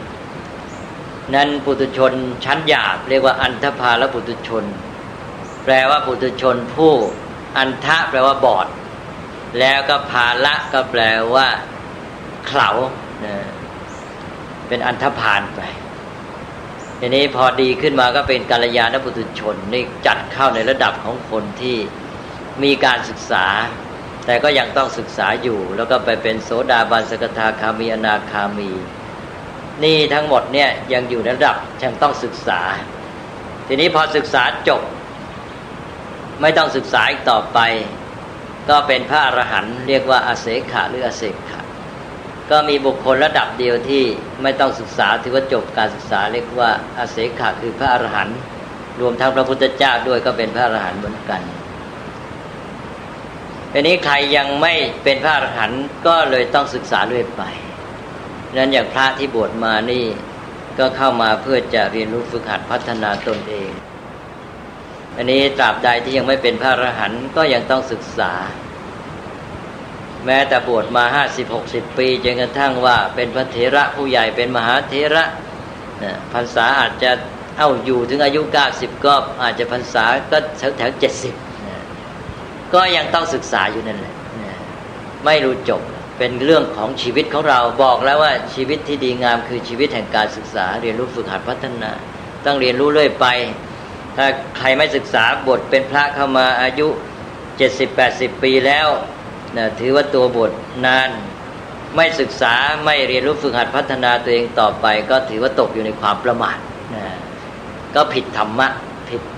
ผิดธรรมชาติของตัวเองแล้วนั่นศึกษาก็ไม่รู้จบเดี๋ยวนี้เขาเรียกว่าการศึกษาตลอดชีวิตเพิ่งมาระยะหลังเนี่ยมานิยมว่าให้คนต้องมีการศึกษาตลอดชีวิตพุทธศาสนาสอนมาตั้งนานแล้วถือว่าเป็นอย่างนั้นเองเป็นธรรมชาติของมนุษย์ก็ต้องศึกษากันไปจนกว่าจะเป็นพระอรหันต์เดี๋ยวนี้เราก็มาบอกว่าสังคมก็ให้เป็นสังคมแห่งการศึกษาหรือเรียนรู้พระพุทธศาสนาก็สอนมาตั้งนานแล้วว่าคนทุกคนนี่จะต้องศึกษาเรียนรู้ฝึกหัดพัฒนาในสังคมมนุษย์ก็เป็นสังคมของคนที่เรียนรู้ศึกษาพัฒนาทั้งนั้นเวลาศึกษาพัฒนาอย่างนี้มาเป็นพระโสดาบันขึ้นไปเนี่ยจนกระทั่งเป็นพระอรหันต์เนี่ยท่านจึงถือว่าเป็นอริยชนที่แท้จริงความเป็นอริยะหรืออริยะเป็นผู้เจริญเป็นผู้ประเสริฐนั้นอยู่ที่การที่ได้ศึกษาเพราะฉะนั้นพระพุทธศาสนาก็เปลี่ยนใหม่จากแนวคิดของพวกอารยันที่เคยพูดไปแล้วว่าพวกอารยันหรือภาษาบาลีเรียกว่าอริยกะถือตัวเองว่าเป็นพวกที่เป็นผู้ประเสริฐเป็นพวกซิวิไลซ์นะและโดยเป็นเผ่าพันธุ์ของเขาแล้วก็มากำหนดโดยวรรณะว่าวรรณะชั้นสูงคือวรรณะแพทย์พ่อค้านักธุรกิจขึ้นไปแล้วก็พราหมณ์แล้วก็กษัตริย์เนี่ยเป็นอริยชนถ้าเป็นพวกสูตรพวกยันทานก็ไม่มีทางเป็นอริยชนได้คือความเป็นอริยชนนั้นกำหนดโดยชาติกำเนิดนี่พระพุทธศาสนาเกิดมาก็ถือว่าความประเสริฐของมนุษย์อยู่ที่การเรียนรู้ฝึกฝนพัฒนาตนที่เรียกว่าสิกขานี้เพราะฉะนั้นผู้ใดได้เรียนรู้ฝึกฝนพัฒนาตนดีขึ้นแล้วก็เป็นผู้ประเสริฐก็เป็นอริยชนพุทธศาสนาก็บอกความเป็นอริยชนนั้นมาอยู่ที่นี่แหละโสดาบันสกทาคามีอนาคามีอรหันต์นี่แหละเป็นอริยชนเราเรียกว่าเป็นอริยบุคคลเป็นภาษาบาลีภาษาอังกฤษก็เป็นอริยะนะถ้าเทียบกันกับศาสนาพราหมณ์สังคมอินเดียสมัยนั้นที่ว่าแบ่งคนเป็น4วรรณะกษัตริย์พราหมณ์แพทย์สูตรถือว่า3วรรณะชั้นสูงเป็นอริยชนเป็นอริยะ แต่ในทางพุทธศาสนาบอกว่าความเป็นอริยชนไม่ได้อยู่ที่ชาติกำเนิดอยู่ที่การเรียนรู้ฝึกหัดพัฒนาซึ่งทำให้คนเรารู้จักทำกรรมที่ดีงามเป็นกุศล